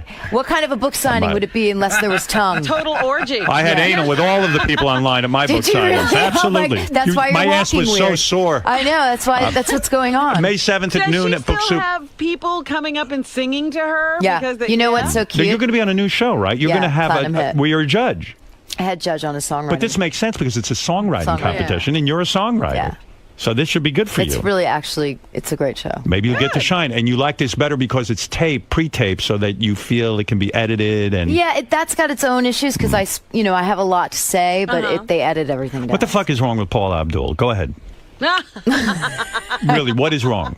What are you still friends, or you got? Did the I just saw her 2 weeks ago. American Idol experience ruin your friendship I for a think while? I think it was tough for Paula to arrive on set one day and then for them to be like, "Oh, by the way, there's fourth judge." Like you the were day very of. close. This is interesting in your book. Your book makes a lot of interesting revelations. When you were hired for American Idol, Paula Abdul was already working there. She was a good friend of yours. The type of friends that you guys go over her house and hang out and all this Not other for stuff. years, but we'd spent a really close amount of time writing together. But you have to Right. understand, friends like my friend from high school, whatever, that I still see, and then they're celebrity friends where you're friends for a minute and then they go off and they do their things. It's not the same. But she was insulted. She showed up the day on the set, She should have and been you were insulted. there. All of a sudden, there was a new judge, and really, she shouldn't have been any more insulted than the men. But she was, because she was a woman. You were the new woman judge. Well, I'm sure Randy was sort of like, "Hey, what's going on here, dog?" Why didn't they Why sit them didn't down they and tell them? tell them? What were they afraid of? I really don't know. And she was angry with you because you didn't call her ahead of time and tell her. But as you say, hey, I wanted the job. I didn't want to lose my job. She never said to me, "Why didn't you call me?" She was more like, what the hell is going on here? Like, there's some crazy I mean, it was literally like they were relighting the table. Where did you see her a few weeks ago? At the awards, the Logo Awards. Logo Awards. And she was friendly with you? Yeah. Totally. We said, hey, how you doing? You know. You're telling me they surprised Simon, too, with you as a judge, or they didn't tell him ahead of time? They told No, him. he knew. He knew. He gets to know, the other two don't. Oh, no wonder they were going nuts. Paula is probably devastated. Her show went off the air. She was a judge. She was going to do it on her own, and now, boom, over. I think she's going to be on X Factor. Simon has said he wants her for X Factor. Oh, he does. Supposedly, the negotiations haven't started, but he definitely wants her. Do you believe that Paula Abdul has never been on drugs? I think she said that she's been not on like drugs like pot or coke. I think she said she's taken some pills for her back. Do you think she's loopy? I think that Paula is creative, and I think that, she's just, that's her energy. Sometimes. You don't think it's ayahuasca or any of this stuff? What's ayahuasca? You know full well what it is. I swear to You've God, never been to Peru and had an ayahuasca treatment? What? It is a leaf. It's an herb. An ayahuasca? That's right. I grew up, my parents said marijuana, so I don't know. Ayahuasca is the new thing now. But it does say in my book how I got, You got stoned at Paula Abdul's house, and she claimed the pot brownies you found in her refrigerator were put there by someone else. Do you believe that for a minute? I believe that 100%, and I'll tell you why. Why? Because they were frozen there, right? Nobody knew what the hell they were. The maid took them out to de-thaw them. And then she ate one and ended up in the hospital. I ate 6. I couldn't even walk. For 3 days, I missed Father's Day. My father's like, what the hell? You got to be in the music business with a bunch of drug addicts. You're a wild chick, I bet. I bet you that, you revealed a lot in your book, but I bet you've probably been with another girl. I've kissed a girl. Yeah. And I liked it. You've kissed a girl? You never got a full-blown on lesbo I kissed a girl. Ever been to an orgy? No. Ever have 2 guys at the same time? Hell no. Nothing. What's the weirdest thing you ever did sexually? Anal. You said that. I didn't say that. You're not up for that? Oh, God. What was that? That's you clearing out. Oh, my God. It would be way louder than that. When you make love to a man, will you ever play with his buttocks? Oh, yeah. You will. You'll put a finger in there. You will, won't you? How dare you? You do? You have the most fun job, Robin. I do. Literally, this is the gig right here. I used to think it was Kelly and Regis, but now I'm thinking this is the gig. This is the gig. This is the gig. This is We're the all gig. having a party. Can you make that sound again? No, not with that. That one. That's actually me. Oh, my God. That's like music to my ears. Sometimes do you ever say to yourself, I imagine it was really difficult in the beginning to get credibility as a songwriter. Like someone's going to go, who's this person? Why would I sit there and write a song with them? And also with a name like Diaguar. I mean, it's a nightmare. Cara Diaguar. For How TV? did you get your credibility? Did you have to write a song on your own first, and then when you have a hit song first, and then the people will write with you? Not just one hit song. You got to have a few. How many songs did you have to write before you actually got credibility, where people would turn to you to help them It was write? the Enrique Iglesias record that changed my life. Enrique Iglesias record? Oh, this cat, man. Forget it. What did he do to you? You know what he did to me in the Jingle Ball down here? No. What? So the first year after I write the scape, I said to him, he said, oh, I'm doing the Jingle Ball. Oh, yeah, Jingle Ball. In Madison Square Garden, everybody there. I'm like, oh, my God. He's like, you come. I'm like, great. Yeah. And we get there. He's like, you want to sing the backgrounds? I'm like, the backgrounds? You mean on stage? Yeah, you sing the backgrounds. You wrote the part. You could do it. I'm like, all right, great. But just cut the mic so no one hears me, because I don't remember all the parts. So I get up. I got a coat on, right? Like a big, bulky coat. I'm sitting there singing. Oh, next thing I know, these 2 people next to me that were wearing a jacket rip the jacket off. They're in skimpy little outfits, and they start salsaing, and I'm sitting there frozen in like a wool coat, not moving, and I'm like dying. I turn around, run off the stage, and the security guy goes, ma'am, what's going on here? And he quarantines me. He thought I was a Craze fan. Enrique gets off stage, and I'm like, Enrique, man, tell this guy what's up.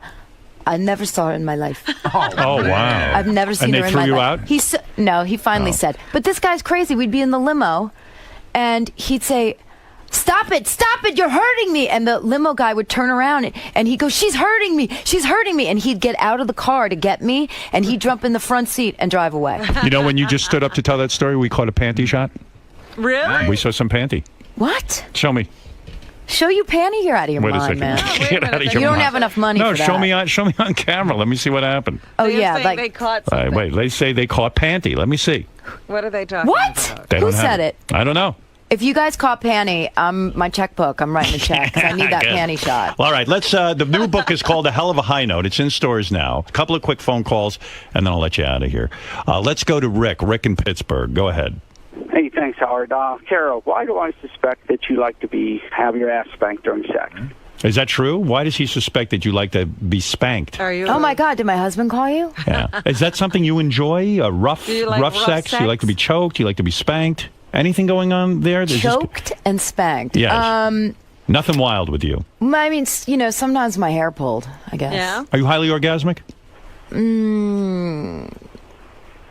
I don't know what that means. Someone told me you like to be called anti-Semitic names while you're having What? sex. What? Is that true? You're out of your freaking mind. All right. Yes. The panty shot is ready. All right. What? Let me see it. There. Let me What see it. panty shot? Are you? Look. Take a look at the camera. I mean, take a look at that monitor. Let's see. Whoa! I saw a little something. I don't know. Right You guys have a camera right up my there. panty. Not up your panties. It's right over there. Listen, it happened. You guys are a bunch of sickos, man. Are you joking? Well, it's not bad. At It's least not there's bad. not You look hot. cellulite or anything. Oh yeah, there it is. Oh, now I see it. You're wearing white underwear, and it's sexy. Thank God I wore underwear. You're a very sexy woman, I'll tell you. Oh, really? Thank That's you. right. You can write about this in your next book. That I said you were I was sexy? No, that you had a panty shot. Paul, go ahead. Good morning. I wanted to see if you guys had watched the Voice show last night. I watched a little bit of it. I didn't see it. No. Was it good, Robin? It was interesting. All right. Yeah. Let's go to Tony. Tony, go ahead. Hi, thanks for taking my call. Cara, I just want to say I Googled you as soon as you appeared on the show, and I just thought it made for a much better experience. I really respected what you had to say. You mean when she was you on so American much. Idol? I really appreciate that. All right. I really appreciate Also, that. I have one other thing I want to say quickly. Did you try cough medicine for a replacement for IVF? No, I didn't. Cough medicine? What? Cough How does- medicine. You really? want to look into that. Doctors won't tell you about it, but it doesn't make for great radio, so I won't go on. You're telling me that she can have a baby if she drinks cough medicine. Absolutely. I have a son. I have a son to prove it. Wow. And how do you learn about something like that? Was that just your discovery? A nurse told us while we were going through IVF. wow. Our daughter is IVF. Our son is natural. Now It's cough medicine.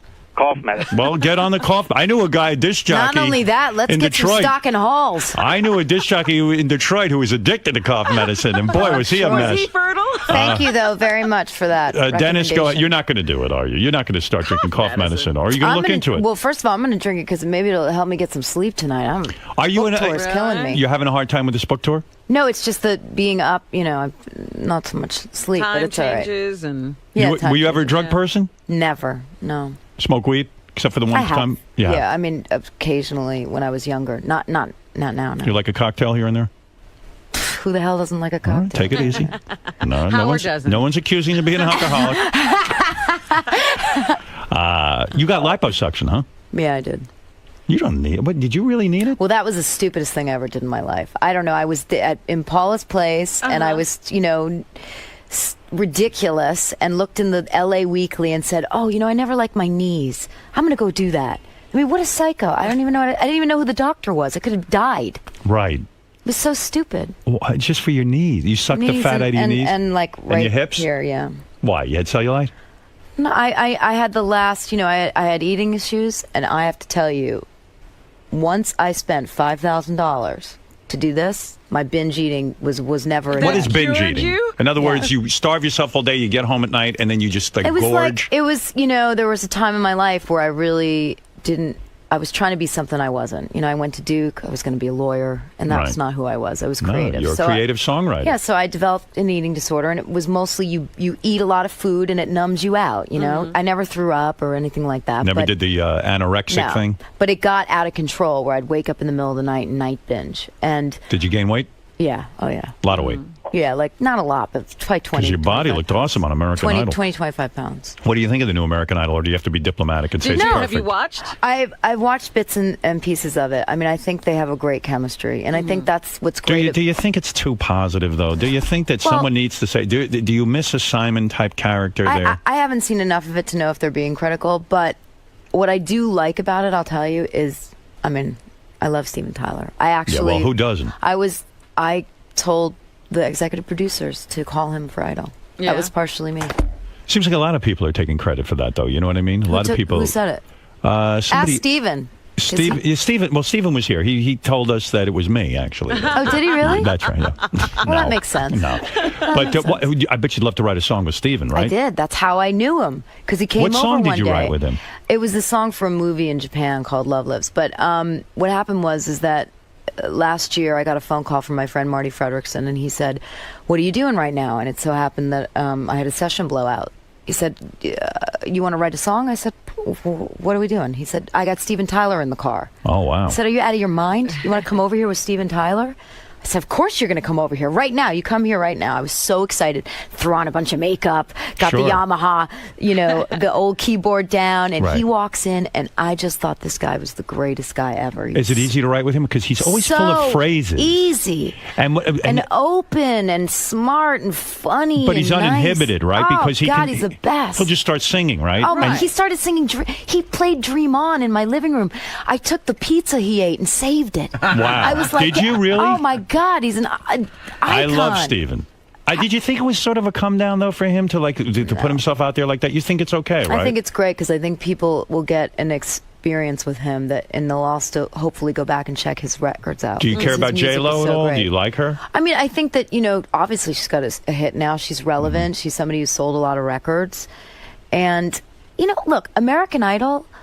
It was a great experience for me in the end. Why don't you watch the show now? Is it too painful? Because American Idol is my life. Every day there's a you want to be done with it. Well, no, it's because every day I'm listening to people sing. Right, I'm listening to songs. Right. So, do you want to go home and talk about radio? You probably a lot do. Of the American no. A lot of American Idols though, they don't they're really not they don't have the charisma. Isn't part of it not just singing, but it's also your look and sort of what you put out there in terms of your energy? I mean, I'm going to make it more about the one thing that it's all about, which is songs. Right. When you leave that show, you better have hot songs because you're competing with Lady Gaga and Katy Perry. And Kelly Clarkson fucked up her life by going off and stopped collaborating with other songwriters, right? That's what screwed her up? No, she did her own one record on her own, but she came back and she's been doing really well since. And she has truly an unbelievable voice. When you worked with her, she's the greatest. So what was she? What was her? What happened to her? Because I heard she just didn't want to work with anyone anymore. No, I think that she wanted a moment to kind of express what she was feeling. I mean, this is the thing that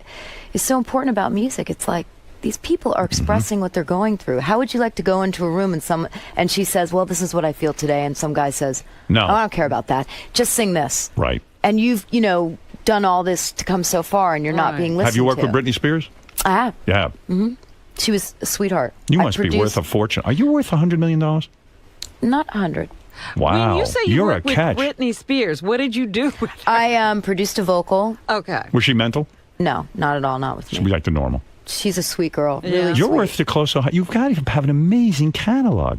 You're a smart businesswoman. Yeah, and I own a What do you mean puppet. you owned your own catalog and you sold it? To Bug Music, yeah. When you sell that many, how many songs were in the catalog? Hundreds.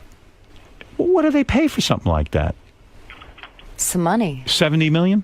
No, not 50 million? La la la la la. Wow. Can we hear more songs? Do you have a prenup with your husband? Hello? La la Hello? la la. Panty shot time again if you don't come out with the words. Robin, you're so pretty. Do you have? Oh, stop. Oh, stop it with her. She knows that already. You had to have signed a prenup with your husband. You're worth. You just got Isn't married time 2 up? years ago. I thought that was an hour we were in. All right, we're keeping you. We like you. All right, you have the Jason. You have the last word, and you're right. The time is up. Jason, go ahead. Hello. Oh, he hung up on me. I He had love enough. it. He had That's enough. right. He's like, you know what? Screw that bitch. Well, there you go. Listen, you've had an interesting life, I have. and I've had a that's good why life. that's why it's in a book. Cara DiGuardi's book, A Hell of a High Note, is in stores now. I've really enjoyed talking to you. Thank you. And I hope it inspires people to follow their dreams, go for it, and face their fears, because What that's if what I their did. dreams, there's so many people who go on American Idol and they think they can sing, but they can't sing. Don't you think there are people out there who are totally off the mark in what their dream should be? I do, but you know what? There's one way to see whether it's a dream or it's really, a pipe dream or a dream, and that's the hard work. Because a lot of people want to say they want to do things, but at the end of the day, you got to work hard for it. Listen to me. Out in the hall when you leave, we have a parting gift of about a case of Robitussin, so you can have Oh that my baby. God, that's awesome. I'm going to make sure I'm that going to get happens. to it tonight. I happen to know you're a good person. I know in your book you talk about your mother dying, and you took time off and you sat with her. What, for 6 years you were with your mother? She was sick for a long time. You gave her, you cleaned her, you changed her diaper, you gave her enemas, and let me tell you something. Ain't that many people who'll do that. She really was a great person. Well, she's she all had, right. she's human okay. like all of us. But let me tell you, she was human. I swear to God, that's the best thing I ever did in my life. Being with your mother while she was dying. 100%. Father still alive? Yes. Okay. Dating? Married. Married. Wonderful woman, yeah. All right. Now. I like you. Oh, I like you. No, I do. I really like you. I like you. got- You know when I knew I really liked you? When I read this Rolling Stone interview. Oh, really? I thought it was very heartfelt. You were really honest, and I liked that you were dealing with your demons. I like people who face their shit. To me, it's what this life is about. And I'm going to tell you something. You're right to like me because I am a wonderful person. Nah, I'm starting to see Right. this. And I turn you on. Believe me, I do. You know, I think you turn everyone on. That's right. Let's be honest. I'm Ronnie's even turned on. I think you are in love with me. I am so in love with That's you. right. If you're going to help me sell books, I am like beyond in love with you. There you go. Well, we will help you sell books. It's an interesting book. It really is. And congratulations. A hell of a high note. In stores now. Hi. You guys hit it off. Oh God, that was so fun. I mean, that guy gave me my props. I'm forever a fan. I mean, I was a fan already, but in the past, I think he definitely. What did he call me? A eye roller or something? But I understood it because on Idol, when I looked at myself, I'd go, "That girl is so annoying. I want to smack her." So Cara is dead. And I'm Cara. You're back. I'm back. I'm me. So anyway, it was great. I hope I get to come back. I heard you say in there that you finally felt like you could display who you truly are in there. He gave you that forum. He did. He really did, and for that, I owe him a lot. I really appreciate that. He could have made that really tough for me and concentrated on all the negative, but he gave me a minute to really tell people what I do and to show that I'm actually a kind of fun girl and I'll take everything so seriously. Now, you've worked with a lot of talent. You've also obviously been a part of American Idol where you evaluate talent. Evaluate Howard. What makes him so special? Well, he's doing a lot of things. He knows how to suss somebody out, and he also has an angle, and he's somebody who does his homework. He did a lot of homework to know all those things. That's not just fly by, sit there and interviewing and not knowing anything about who you're interviewing. And he knows how to stay in character. Right, there's a lot of humor involved. A lot of humor. He's really funny, and he goes with it, and he's dedicated, and he works hard, like everybody who's successful. He gets an A+. He's going to Hollywood. He didn't get any. Yeah. He's not getting downgraded because of the panty shot, though, right? That's okay. I mean, what am I going to do? I wear panties. What is that going to be online that my panty shot? I'm just glad there wasn't any cellulite there. No. But I'm just trying to figure out how you get a panty shot, because there must have been a camera up my dress. No, they're all in the ceiling. They're all from overhead. How the hell did that? All right, I'm not that stupid, so I'm trying to figure out how that worked. But all right, whatever. They got a panty shot. Great. What am I going to do? So you'll be back, it seems. It seems like... If he wants me back, yeah. I think so. He's awesome. I had a great time. Cool. Thanks for stopping by, Thank Kara. you. He wants to make you hot chick of the week. Oh, that's... Are you serious? Why not? That's awesome. Aww. He has 60,000 followers. 74,000. Love 74? that. That's so sweet. You know what, though? I think I'm too old for you, I mean. Young, old for you. You're married. Yeah, I know. You know what? You're a good guy. And I side with him, by the way, because there are a lot of people that will tell you that they love you, but not show it. And you maybe don't say it, but you show it. And actions to me speak louder than words. JD thinks that's funny. Oh, what the hell does JD know? I just thought it was funny how she got brought into his relationship. Yeah. I did. She asked me about it, JD. I did. Oh, okay, all right. I didn't know. This is an ongoing thing from before she went into the studio. All right, okay. I thought this was. Take it easy. I just thought it was funny. I wasn't interacting with the guest. It started. I just felt you Take it weren't easy. so comfortable I have to talking walk, about I have it. to walk the lady out And now now, you're okay? discussing it with all our guests. Ronnie's walking me out. I have a job Forgot to your do. Ronnie Mund painting. I have a Ronnie job do to his do. job. What's all this good stuff here? Take it with you. Oh, I want a red velvet cup. I'll get your plate. Wait, can I bring one to Larry? Yeah, let me get your plate. Wow, you really got on Ronnie's good side. I like Ronnie. He can be a tough guy sometimes. Ronnie? Yeah. Sweetheart. It's cupcake. Oh, he's getting his Papa Ronnie is to-go container. Papa Ronnie. I love Papa Ronnie. It's kind of like pepperoni, but Papa Ronnie. You're totally Papa Ronnie. No, that's a great name for you because it's like it sounds like pepperoni, but it's Papa Ronnie. Papa Ronnie. Sounds Papa good to me. Ronnie. Oh, I could write a jingle on that. Let me see. Kara, he's been taking a lot of flack for his new mustache. What do you think about that, the handlebar? What's under it? What's under what? You got nice lips, right? I think so. He doesn't need a Work good with you? Oh, come on. Bye. I gotta go, Papa Ronnie. Thank you. Yeah, she emailed me, said, I have to get on right away. She's in some sort of movie that needs immediate fan She attention. said, stop everything. Yeah. Let me on. We said, well, we'll have you in next week because, she's Kim Cattrall, Sex and the City, want to hear. Sure. Said, we'll spend some time with you. We don't have time. No. She said, I got to get the fuck on your show because I need people to see this movie.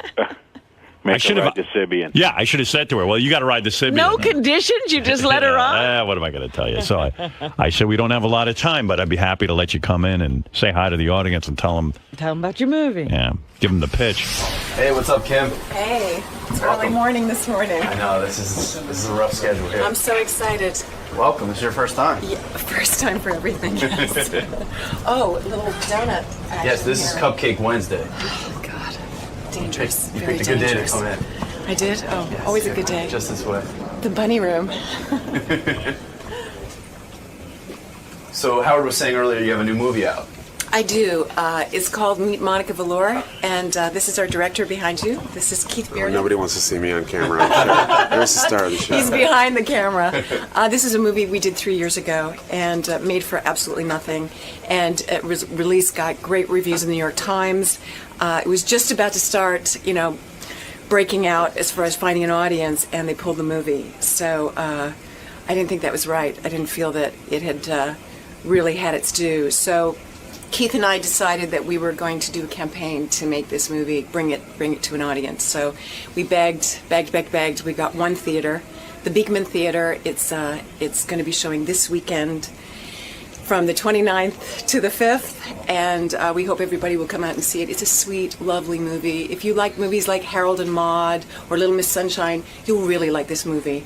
We didn't have any kind of budget to get it out there, so we're the movie. And it's right now the Tribeca Film Festival here in New York, where it was discovered last year, so it feels cyclical, so we're here to get the word out. Meet Monica Valor. Well, this is a good place, Howard. Obviously, Phew. Every cab I get into, anybody who serves me at a restaurant, it's just sort of we're like this 2-band team. We're spreading the word. So we're just so thrilled that Howard has us on this morning to talk about it. now, you've met Howard in your personal life, but you've Yes, obviously never I done have. the show before. No, I'm really excited. I really am. I mean, he tells me that he's been a fan of my work since I started as an actress. So I'm excited to be in the room with him and Rob, and I'm a big Sirius radio fan. I live out, at the beach, not close to where Howard is. He's on the Ritzy area, but I run into a lot of parties where I see Howard. He never stays very long. He's out the door. Hello, goodbye. But when I have had those chance meetings, he has told me how much he's enjoyed my work. So we'll see what happens today. Should be a good time this morning. It'll be a good time, yes. I've had a very long, varied career, so I'm sure he has a lot to ask me. Cool. Well, good luck today and have fun with Thank you. Howard. I'm thrilled to be here. Kim Cattrall contacted me that she needed to get the word Do you out. know her? I do know Kim. I've met her a couple of times. Oh, so that's how she contacted you. Yeah, she's extremely attracted to me, Is that right? as most women are. Kim, come in and tell us. Good morning. Tell us about how attracted you are to me. And Yes, before you sit down. Yes. you look good, baby. Thank you. I thought for sure that I was going to sit in the tickle chair this morning. Hey, you're going to get on the We Sibian. can pull it out for you. I bet You look can. sexy today. Thank you. What's going on with you? Well, I'm doing pretty good. I have a cause. Yeah, I know. We're going to get to your movie, but I'm just looking at you. Maybe the sex comes from the inside, and she's always sexy. Oh, God love you. God love you. Those your real breasts? Yeah, absolutely. They are. Absolutely. You've never had implants. Never desired to. Are you Never. a C or a D? No, I'm neither. You're a B. Shocking. Yes, I am. Because B I for thi- beautiful. I'm looking at you now, and I'm proud. You know what's funny about you, Kim? I'm looking at you. You're a sex symbol, obviously.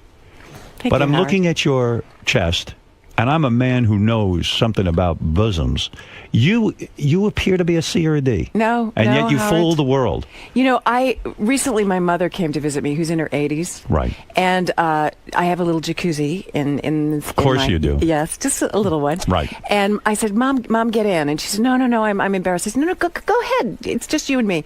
And I saw my mother's breasts, and I have my mother's breasts, and they were sitting very high. So I thank my At mother. 80? At 82. Wow. And I have to say, if that I'm not frightened. I like your hair like this. I Thank like you. this shorter look. Thank you. It's attractive to me. When Sex and the City 2 opened in Tokyo, I just cut it all off. This is a good look for you. Thank I you. want you to keep your hair this length. And yours as well. Yeah. Shorter too. Shorter is better for me. As you get older, shorter is better. That's right. Yes. Believe me, I'm trying to find every trick in the book. Well, he had a lot of hair. Yeah. I had a lot to lose. You did have a lot of hair. Absolutely. You did. You know, when I think about you in Sex and the City, I think you wanted the same money as Sarah Jessica Parker. That's what held up the second movie. That's not true. It isn't true. No, it's not. Dispel that, then. I never asked for what Sarah got because Sarah was a producer. I felt that what they were offering the three of us, without a script, without a start date, was not fair after Right. us being in that show and being such an integral part, not just playing the parts, but we inspired so many of the storylines. You played the parts well. The show was a huge hit, and you said, listen, if I'm ever going to make the big money, it's going to be in this Now. movie. This is it. Exactly. We didn't have what other actresses on regular television. We didn't have sponsors. Right. So, there was no way we were ever going to make per episode what Jennifer Aniston, millions of dollars. Never. I've ever. always heard that HBO is infamously cheap in the sense that they will get, first of all, when they signed you guys up, no one knew it would be a hit. No one. So No. they get a hold of you, and you They figure got us cheap, real they got you cheap. which is fine. We're willing to grow, but every year with HBO, as anyone will tell you, that negotiation, you get that fax that says if you don't report to work, you will be in breach of contract because you're still trying to get something like a $2,000 raise. Your initial contract was for 5 years. No, any contract for a series is 5 years with an option for an additional year, and we I did the see. 6 years. I see. And so after you do the additional year, and maybe you go to them and say, okay, I want to renegotiate, or I want to. Well, you go every year to renegotiate. That's just what you do on a series because they have a cap on everything. But then the series, like Sex and the City, explodes. Everybody's making a lot of money, and you think, well, I'd like to make some money too. Can you go to someone like Sarah Jessica Parker and say, listen, we're sisters in this. We all contribute. This is why the show is successful. Let's go in together as a team and negotiate. Or does she say, hey, fuck off. That's your problem. I've got a good deal. That never happened. What happened was I really was the one who spoke up and said, and I think it's because I've been in the business 10 years longer than the other girls. I'm 10 years older. And I had been a leading lady, and I thought, this is not fair. We all need to, at this point, making these movies, at the end of the series, I'm not set for life. Right. I want to be set for life. I've done my 18-hour days for 6 years.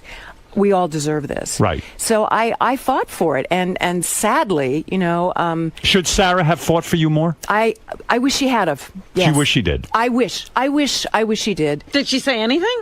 No, it was never discussed. But that's part of some people's working thing. I respect that. They do their own deals. But no, it was. But it was me. an ensemble piece, and clearly your character was very, very important to that show. Well, and to the films. The good ending for this, the proper ending is that we did make the movie. I mean, when all these negotiations were going on, there was no script, and I thought, how do you take this little this little TV show, half an hour, and make a movie out of it? Were you threatened with hey, you know what? We'll just put in another Samantha, if you don't sign up. Were you ever threatened with that?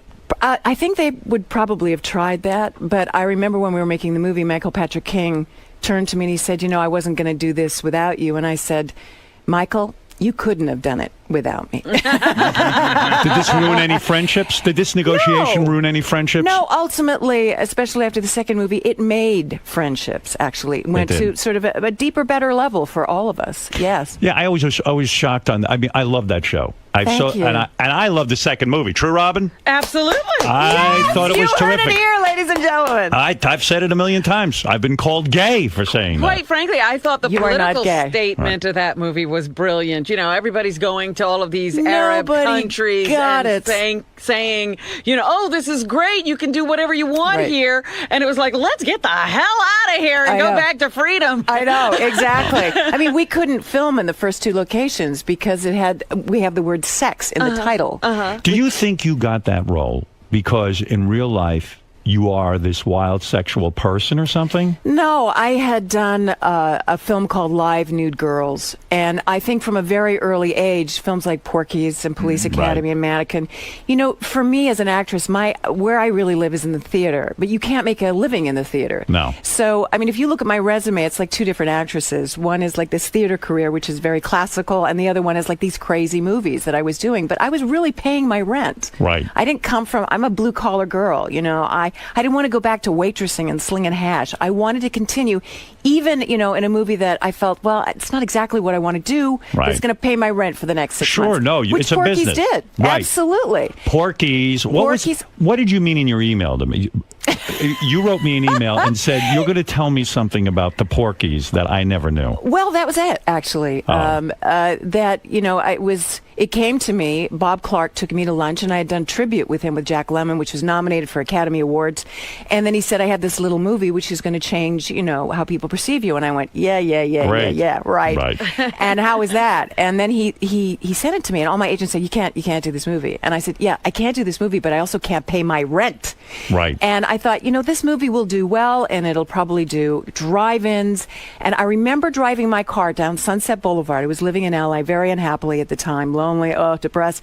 And I came across this huge mother friggin' poster of Porky's, and the first name was my name. I was like, Were you upset about that? Because you probably thought Porky's was probably a bullshit movie. Nobody knew what it was. In some ways, it was way before its time. It was a fantastic movie, and yet probably at the time you said, I'm a serious actress. I shouldn't be doing something called Porky's. Porky's, but, you know, you probably thought it was the end of your career, Porky's. People thought it was the end of my career. Yes. Right. They and did. meanwhile, it's one of the things that you are known for and praised for. Yes. And you were part of groundbreaking movies. But at the time, they thought it was a piece of bunk. I mean, they went on and on how this isn't, you know, compared with other films that were out at the time, like Animal House. They were saying, this is a frat boy movie. This is stupid. Was it hard for you to get work after Porky's? Was it like, oh, she's in that shitty Porky's? It was easy to get work like Porky's, like Police Academy, because you're associated with a hit. So then you go on this trail, and this other trail that you were on with movies like Tribute and Ticket to Heaven, where you're nominated for awards and you're going that direction.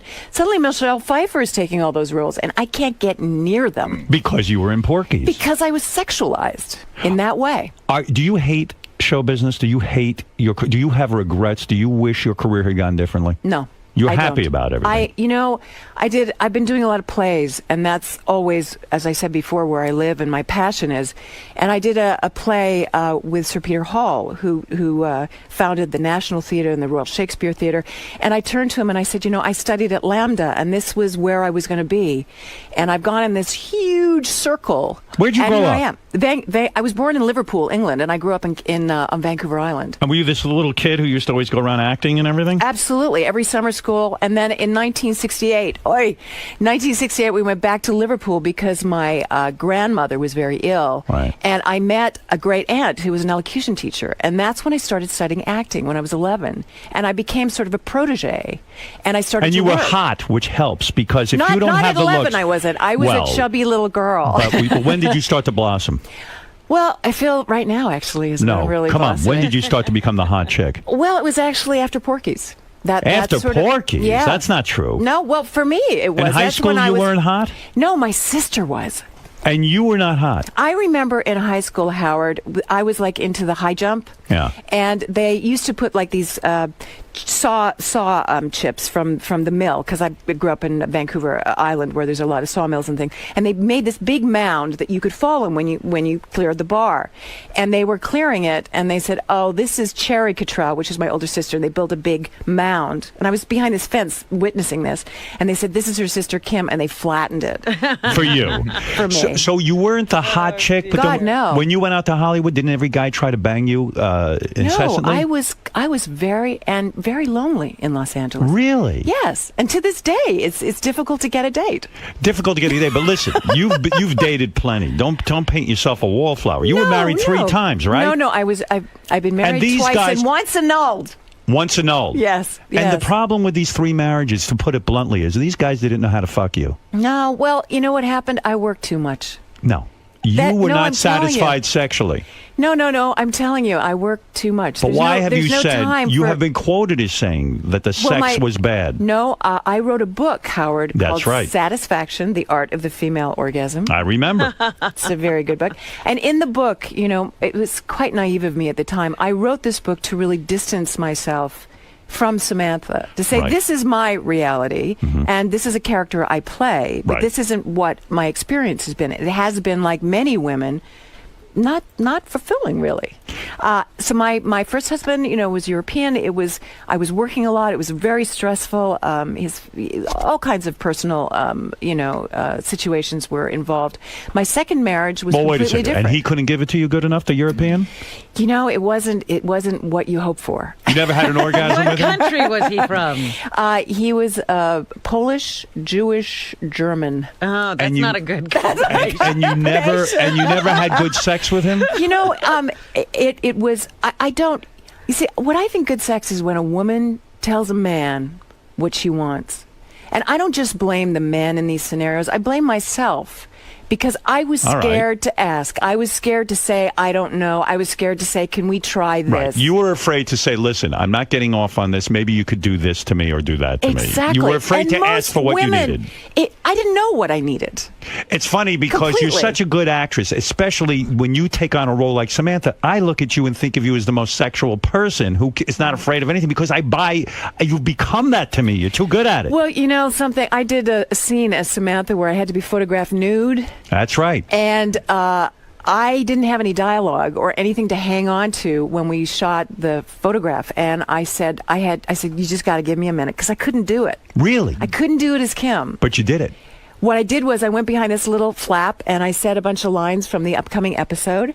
And I went, I got it. You got into character. I got it. In character, I can do it. But it's Kim. That's why people say, oh, we've seen you nude.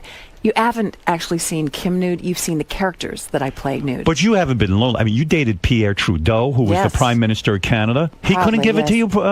you good? I was so young. Young. Very young. I was in my early 20s, and he was this incredible figure in my. It was like it would be How like old was he when- dating Obama. You know what I mean? Right. It was just- How old were you? How old was he? He was in his early 60s. You dated when you were in your 20s. You dated a guy in his 60s. Yes, it's not unheard of. Did Howard. I know, but did it freak you out? No, he was in great shape. Really, you were attracted to him. Shape. Power is very attractive. It's an aphrodisiac. But when a guy yes. pulls on his pants, he has gray pubes. That can turn off a 20-year-old girl. No, You know what? I didn't see that. you didn't see gray pubes. No, I on didn't. Pierre Trudeau. I Maybe wasn't he looking. shaved. I wasn't looking for that. You know what I was looking for? What were you looking for? He was a fascinating man. A really fascinating man. And Who broke up with who then? Well, it was kind of, one of those things. He was busy, I was busy, and I'm sure I wasn't the only young woman that he was, had his eye on. And I got a boyfriend, so it kind of was... It fizzled. Fizzled. Who was the boyfriend? You dated Bruce Willis too. What happened No, there? I didn't date Bruce You didn't? This is a myth. Bruce Willis and I think, passed on 495 or 27 on the way to some kind of event. You never had him. I've worked with him on Bonfire of the Vanities, and we did a read-through, and I haven't seen him since. At the time, I would have liked to. No sex. But no Bruce Willis. No. Wow. 3 marriages, no Bruce Two Willis. marriages, one annulment. I call that a 3 marriages. What do you mean annulment? That means you didn't bang the guy. No, usually, hopefully, you're at least a little, knowledgeable of someone sexually before you marry them. It just, he was a Canadian, and he was getting his green card. This is a very Yeah. And, I loved him in that moment, but always we knew that it wasn't going to go anywhere. And There was no sex? No, it was a relationship. I'm not saying that I didn't love him. Are you difficult to be in a relationship with? You know what? I am because I'm married to my job. You love your job. I love my job. Yes. Never had children? Never had children. No. And you didn't want them, did you? I did want children. You did want Yes, children? I did. For many years, I wanted children, and I just kept thinking, after this, it will happen, or this is the guy, and then that would kind of not work out. I thought, well, this is the guy, and then suddenly I thought, it's not going to happen. There's no time for it. So I thought to myself, well, how can I be a mom then? And I looked and I said, I have niece and nephews. I have young actors I can mentor. And that's why being part of the Canadian Film Center and being a mentor there, with young Canadian actresses, which I walked that walk, is incredibly satisfying. Is this new movie? Is this part of this Canadian Film Center? I mean, you're so passionate about it. You're like, I got to get in there and I got to convince your listeners to go see this. What is this new movie you're in? It's called Meet Monica Velour. Meet Monica Velour. Is this where you play a porn star or a prostitute? I'm a porn star from 1978. She was Miss January 1978. And now we see her 30 years later. Are you disgusted with the porn business as in the movie? No, she never goes into that. She believes that when she was doing it in the 70s, we were art. artists then. Right. So she has that didn't- rationale. Yeah, she has this great line. She says, what we got was, $50 and a case of the crabs. Do people recognize her as a porn star, or is she Yes. washed up? No, she's washed up now, but people who watch porn, there's a cop at one point who comes in and he doesn't say anything to her, but when he gets back into the cab, to the dispatch, he says, I loved her in Frankenbooty. So he's watched all of her porn. Is your character disgusted by sex? Is she completely turned off to it? She is in crisis. She's fighting for the custody of her 8-year-old daughter from her scumbag husband. And no one wants to give her custody because she was a porn star. No one wants to give her custody. They don't even want to give her a $5 an hour shampoo job in this town. She's trying to get any kind of a job. So Because she's considered a slut. She's an outcast. This movie is about outcasts. That's Are you what it's nude in about. it? You would have to be No, nude. no. Do you have love scenes? Yes, Why I does she do. have to be? I don't know. Hey, the thing that's great about this movie is the people that you expect to see naked, you don't. And the people Right. you don't want to see naked, you do. Like Brian Dennehy. You see the whole ball see him? sack. You see his ass. You see everything. Ass and ball sack. Yes. What? I wonder if that's Brian or I'm his Brian character. Denny. I hate to admit it. I've always wanted to see his ball sack. Yeah, I'm kind of weird about that. What about Brian's No, ball but- sack? Now, why did you? I read a story about you in the paper about Yes. this new movie. And by the Yes. way, the new movie is called Meet Monica Velour, and Kim's so passionate about it, she'll be doing Q&As at the. You know what else I'll be doing? Serving popcorn at the concession. If they because you could think get this me is to do that, you think they this would. is that important a film? I really do. Why did you get upset? I read in the paper you Yes. got pissed off at a reporter. Reporter came up to you and said, "Look, Well, you let me- have a young coach. let- so I'm let- going to set it up. Okay. You have a there's young. two. I've been pissed off a little bit lately. I was angry with Anchor Bay Films because they bought this at Tribeca last year. Now, this was a hit at Tribeca. They compared it to Harold and Maude and Little Miss Sunshine, got great reviews in the Hollywood Reporter, Variety. It was saying the work of my life, of her career, 35 years. I was like, yes, finally we're going to take Samantha and we're going to change all of This that. could be your Academy Award. Well, I don't know about that. What it could do is open people's idea as me as an actress playing other than one role that I'm known for. Right. You don't want to be Herman Munster. You don't want to be Samantha. That's it. I love Samantha. I owe her a lot, but I can do more. Okay. So I thought, here we have. Then my schedule last year was crazy. I was doing 2 plays in the West End and a television show for PBS, which was on PBS, Any Human Heart. So this was my window. And this window for most movies, Hollywood is polishing turds at this time of year. Right. They're putting things out there which are not very good. There's a lot of shitty movies with no plot, nothing to really Exactly, see. and this is the time of year before the blockbusters. This little gem comes out, gets a great review in the New York Times. They have no money for advertising. Right. So, okay, I've got celebrity status. I do every show I can in New York. I do every show in LA. We go to Detroit where we filmed it. I do an opening there. I create an opening with the Canadian Film Center. So it goes worldwide. And this is a word-of-mouth movie, but there's no ads in the New York Times, a tiny little ad. They got no money. New York Magazine, not even So an ad why are you there. angry? Because they pulled the movie. And they pulled the movie on a night where friends of mine was in one movie in New York at the Clearview Cinema. You mean you're mad at the movie studio for pulling the movie out because they had no advertising money? No, they had no advertising, so nobody came. And just as they were starting to find an audience, and there's this website you can go to called The Numbers, and the day before they pulled it, we were up 192%, which if that had continued, which it would have through word of mouth, we would have become one of the top 10 independent American movies of that week. So they pulled the plug too early, is your complaint. Now, the other complaint I heard Now, let me finish. Go ahead. So I called them and said, what can we do about this? I'll do anything. Please, another week. Finally, they said, it's not us, Anchor Bay, who are pulling it. It's the movie theaters, because the Tribeca Film Festival. I said, but who do I talk to? Who are the movie theater owners? So we've got you a theater. I said, okay, where is it?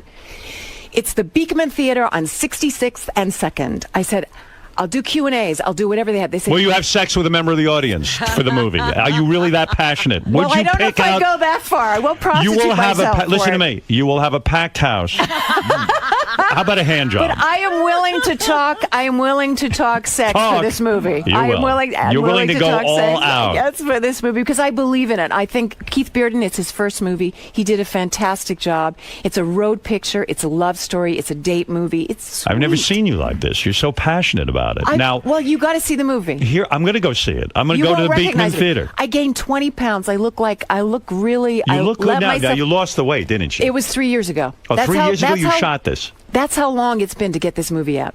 3 years. Did you freak out when you had to gain that weight? I loved it. You loved it. What did you do to gain 20 pounds? Did you eat like shitty pizza and ice cream? Everything. Everything. And I don't have a private chef. What happened to your body? Did you get a cellulite? Oh, yeah. You did? Well, every woman has cellulite. You have cellulite? Every woman has cellulite. How does your ass look naked? I like my ass. It's nice. I like my ass. No dimples of cellulite? I'm sure there are, but, my apartment is very well lit. When's the last time you got laid? Oh, God. Robin has no cellulite, by the way. None? Absolutely not. None. We Zero. all do, don't we? Come on. Absolutely. I've seen anorexics with it. With cellulite? Yes, I You have. should see my ass. Holy cow. You should see Brian Denny's ass. That ain't nothing to look at. It's nothing to look at. I had cellulite in my 20s. So did I. So you're telling me That I have cellulite. Yes. when was the last time you had sex? Honestly. Oh my God. I can't remember. Well, wait a second. Let me tell you what I heard. I want to get to this. I read in the newspaper that you when you shot this movie. Yes. I guess somehow the director and your young co-star said that you did a love scene or some scene where you're making out with him. And the rumor got started that he got a boner working with you. That's not true. And then a reporter asked you about it, and you blew up. And I said, what's with Kim? So they said, listen, the kid got a boner kissing her. I'd get a boner kissing you. Thank you, Howard. You're goddamn right. Thank you. No, that never happened. It really didn't happen. And this was, I'd flown in that day, and, then I get this little reporter who's saying, so tell me about, how Dusty and Keith said this. And, Keith and Dusty, this is their first big movie. They're so excited. Right. They don't know what to say or not to say in kind of a joking way. Right. And we had such a serious relationship. I mean, Keith cast me as this. He could have had really so many actresses because these plum roles in your 50s, they just don't write them. Right. And we rehearsed for weeks. I transformed myself. He had me stay and listen to people. I lower my voice an octave for this role. So All you're of these saying things. it trivializes everything? Absolutely. It trivializes the movie. It trivializes and people are just waiting for that hook. That same But night. listen to me. Listen to me. Yes. My dear. Yes, Howard. That's a good story to get out there because to get people in the theater, if they know this kid is getting a boner during the love scene, so it's promotion. Why get upset? It's promotion. And you're a hot woman. The fact that you're a woman in her 50s and you're giving these kids boners. Oh, God. You should embrace that. I guess you're right. Of course. I guess you're right. I was having a moment. You're upset because you do such a good acting job. You don't want to trivialize that, No, I down to a boner. I don't. You I don't? It's so much more than that. It really is. But And these- not that isn't something. Right. But these Anytime young I'm a punks, man, they get into bed with you and they get a boner. God bless you. Well, we never got into bed in the film, but the thing that's crazy about this experience and this job that I have is that I'm still learning. Are you denying that this kid got a boner? Is that what you're saying? I was No. He You was, wouldn't know. He was a born again Christian when we worked. He's no longer a born again Christian. You ruined it. Because ruined it? Yeah. No. I said to him, I think you might want to rethink the not ever having sex before you get married idea. Yeah. And he did, and he's out there dating now. He But when is. I met him, he was just this. He's home taught. He's very naive. So if He the would kid be says he so got a nervous. boner, then it's probably true. But I it's don't the think he question as to did. whether he said it, Howard. I think he said it as a joke. Howard. Oh, you do? Yeah, I do. He doesn't need to be joking on your time. It's not really- Not really. Okay, Not really. I understand. Not really. So you were sensitive about it. I was, because I think that film is so much more than that. I really do. I mean, it is about sex. It's about people who've been sexualized and marginalized, and they're outcasts. Can and you they relate find to this themselves character together. as an actress? When you got to Absolutely. Hollywood as a young woman, were you ever molested or attempted? Was there ever an attempt at molesting you Oh, my for God, a casting yes. couch thing? Yeah. Yes. That directors would throw you down on a couch and say, "Give me No, your." it wasn't as obvious as that. It was. I remember coming to Hollywood to test for Elia Kazan for The Last Tycoon. This was years ago, and a man called Sam Spiegel, who did films like On the Waterfront. He was a huge producer and incredibly gross. And he looked like a lizard, Right. And I remember coming to the Paramount lot. They flew me from Vancouver Island. I was so excited. And I just graduated from theater school. I'd done one film with Otto Preminger, a terrible film called Rosebud. And this was going to be my thing. I was meeting the great Elia Kazan. Right. And I auditioned for him, and he went, "That's terrific. Now I want you to go in and audition for Sam Spiegel." So I auditioned for him, and he was sitting behind a huge desk, sort of like this, and he said, "Come here." And I thought, oh, well, I guess he wants to see my face to see if I, photograph well or something. I was literally 18 years old. Oh, God. And he came towards me, put his hands behind me, and pushed me towards him and tried to put his tongue in my mouth. And he was in his 70s at that point, and I literally went, "Bah, bah, bah, bah, bah," and I ran out of the room. And this was the Hollywood moment. I got into my car because my agent at the time had driven me to Paramount Studios. I didn't know how to drive at that time. I sat next to her and I told her what happened, and she said, "So what did you do?" Like, I didn't play into it. Oh my God, that makes me so sad. It makes me so sad too. I mean, I'm thinking of you as an 18-year-old girl. You're full of hope. Oh. You get your big audition. You go in there, and you're auditioning your heart out. And meanwhile, all this guy's thinking about, I'm going to jam my tongue down this chick's throat. And then an invitation to go up to San Francisco with him. Even after that. Even after that. Even after that. And I just thought, you know what? I can't. What do you want to give up at that point? Because if it's all based on that, and you're 18 years old, it just looks bleak, doesn't it? It does. It does. How do you persevere through something like that? Well, I really categorized that as that person and thought that exists, and knowledge is power at any age, at any time in your life. And I thought, I'm never going to be in a situation where I don't have anybody with me. Mm-hmm. But were you shy to audition again? Like was it the thought in the back of your mind, oh, these guys just want to fuck me and that's it? I mean, That's what it's all about. Yeah. No, I felt that I was a contract player at Universal Studios, and they knew about what had happened shortly after that, and I felt protected by the company. I came up with Sharon Glass and Jamie Lee Curtis. We were all young actresses at the Universal Studios, last contract players in the system. Right. And I felt so much. Contract player means you were signed to a studio For 7 years of your life. Yeah. And you only work for them. Only for them. Isn't that must have driven you nuts? Because when you would get offered roles, but it's kind of a beautiful thing too, because you're guaranteed work. Exactly. And I had a big, huge student loan over my head, and I had to pay that student loan. Are you a multimillionaire at this point? No. You're not? No. Even after Sex in the City? No, I'm not multi. I'm okay for the rest of my life if I'm smart. I'm going to and guess smart. your net worth is about $10 to $15 million. Am I close? Well, that would be a multi-millionaire. That's right. Yeah, I guess with my properties, yeah, I guess so. But I have mortgages, and I help. So you have to be careful. You don't live the lifestyle. No. You can't go in and buy the latest Birkin bag, right? I don't want to. You don't want a Birkin bag? No, I don't ever want a Birkin bag, ever. Does it bother you that Sarah Jessica Parker's 20 times more wealthy than you? You know what?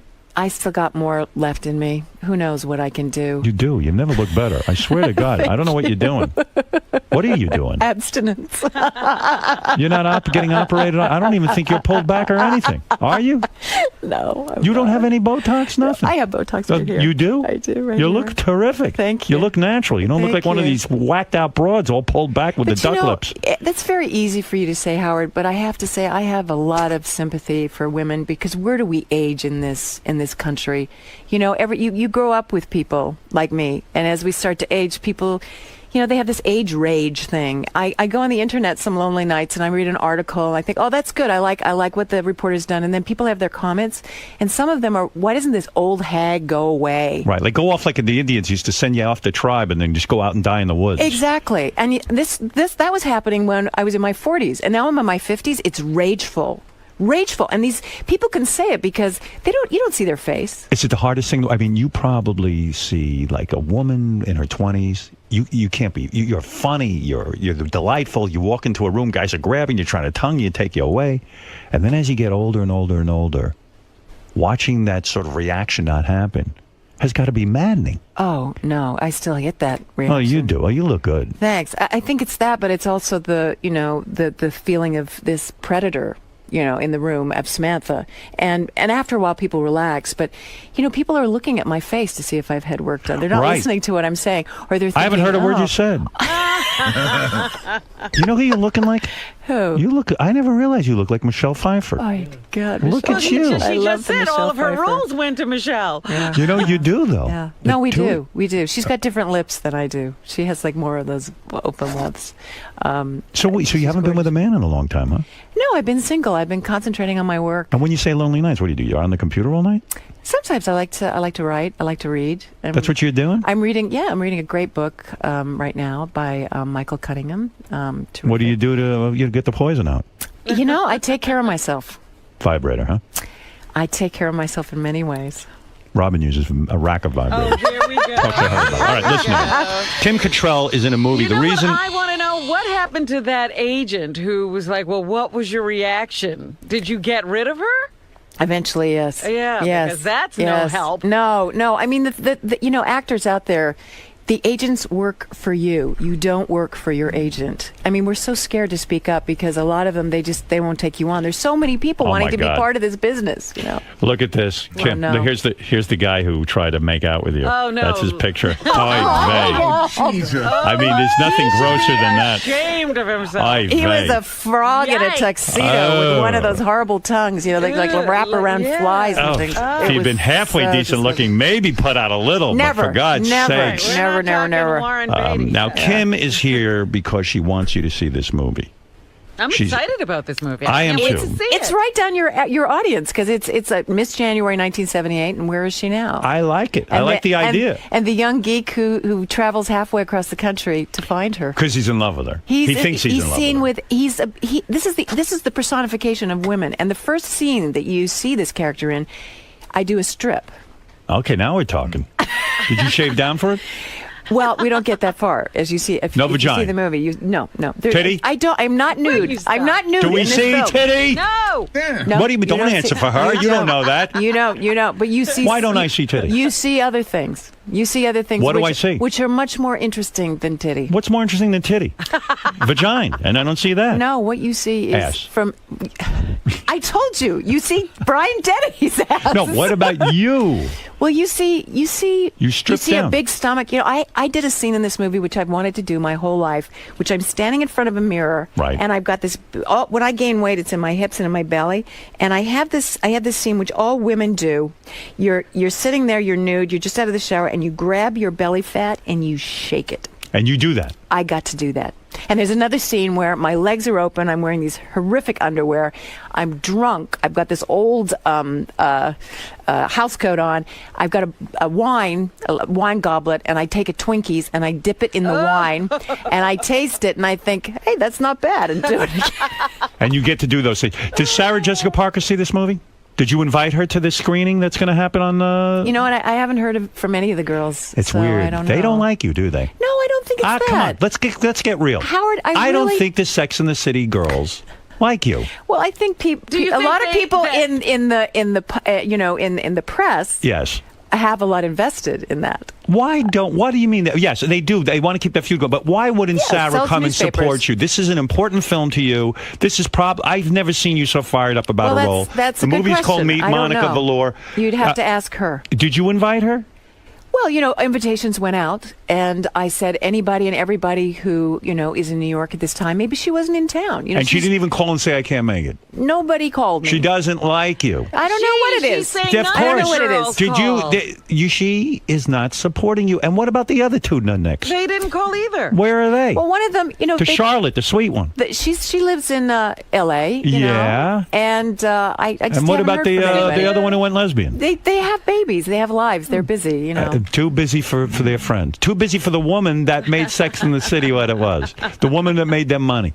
I'm not saying anything. Wow. What about the creator, Darren Stars? He come to see the movie? No, not that I know of. No. What the hell is going on? I Boy, agree. show business is. They're all on to the next thing. Do you think it's you? No, I think it's just that people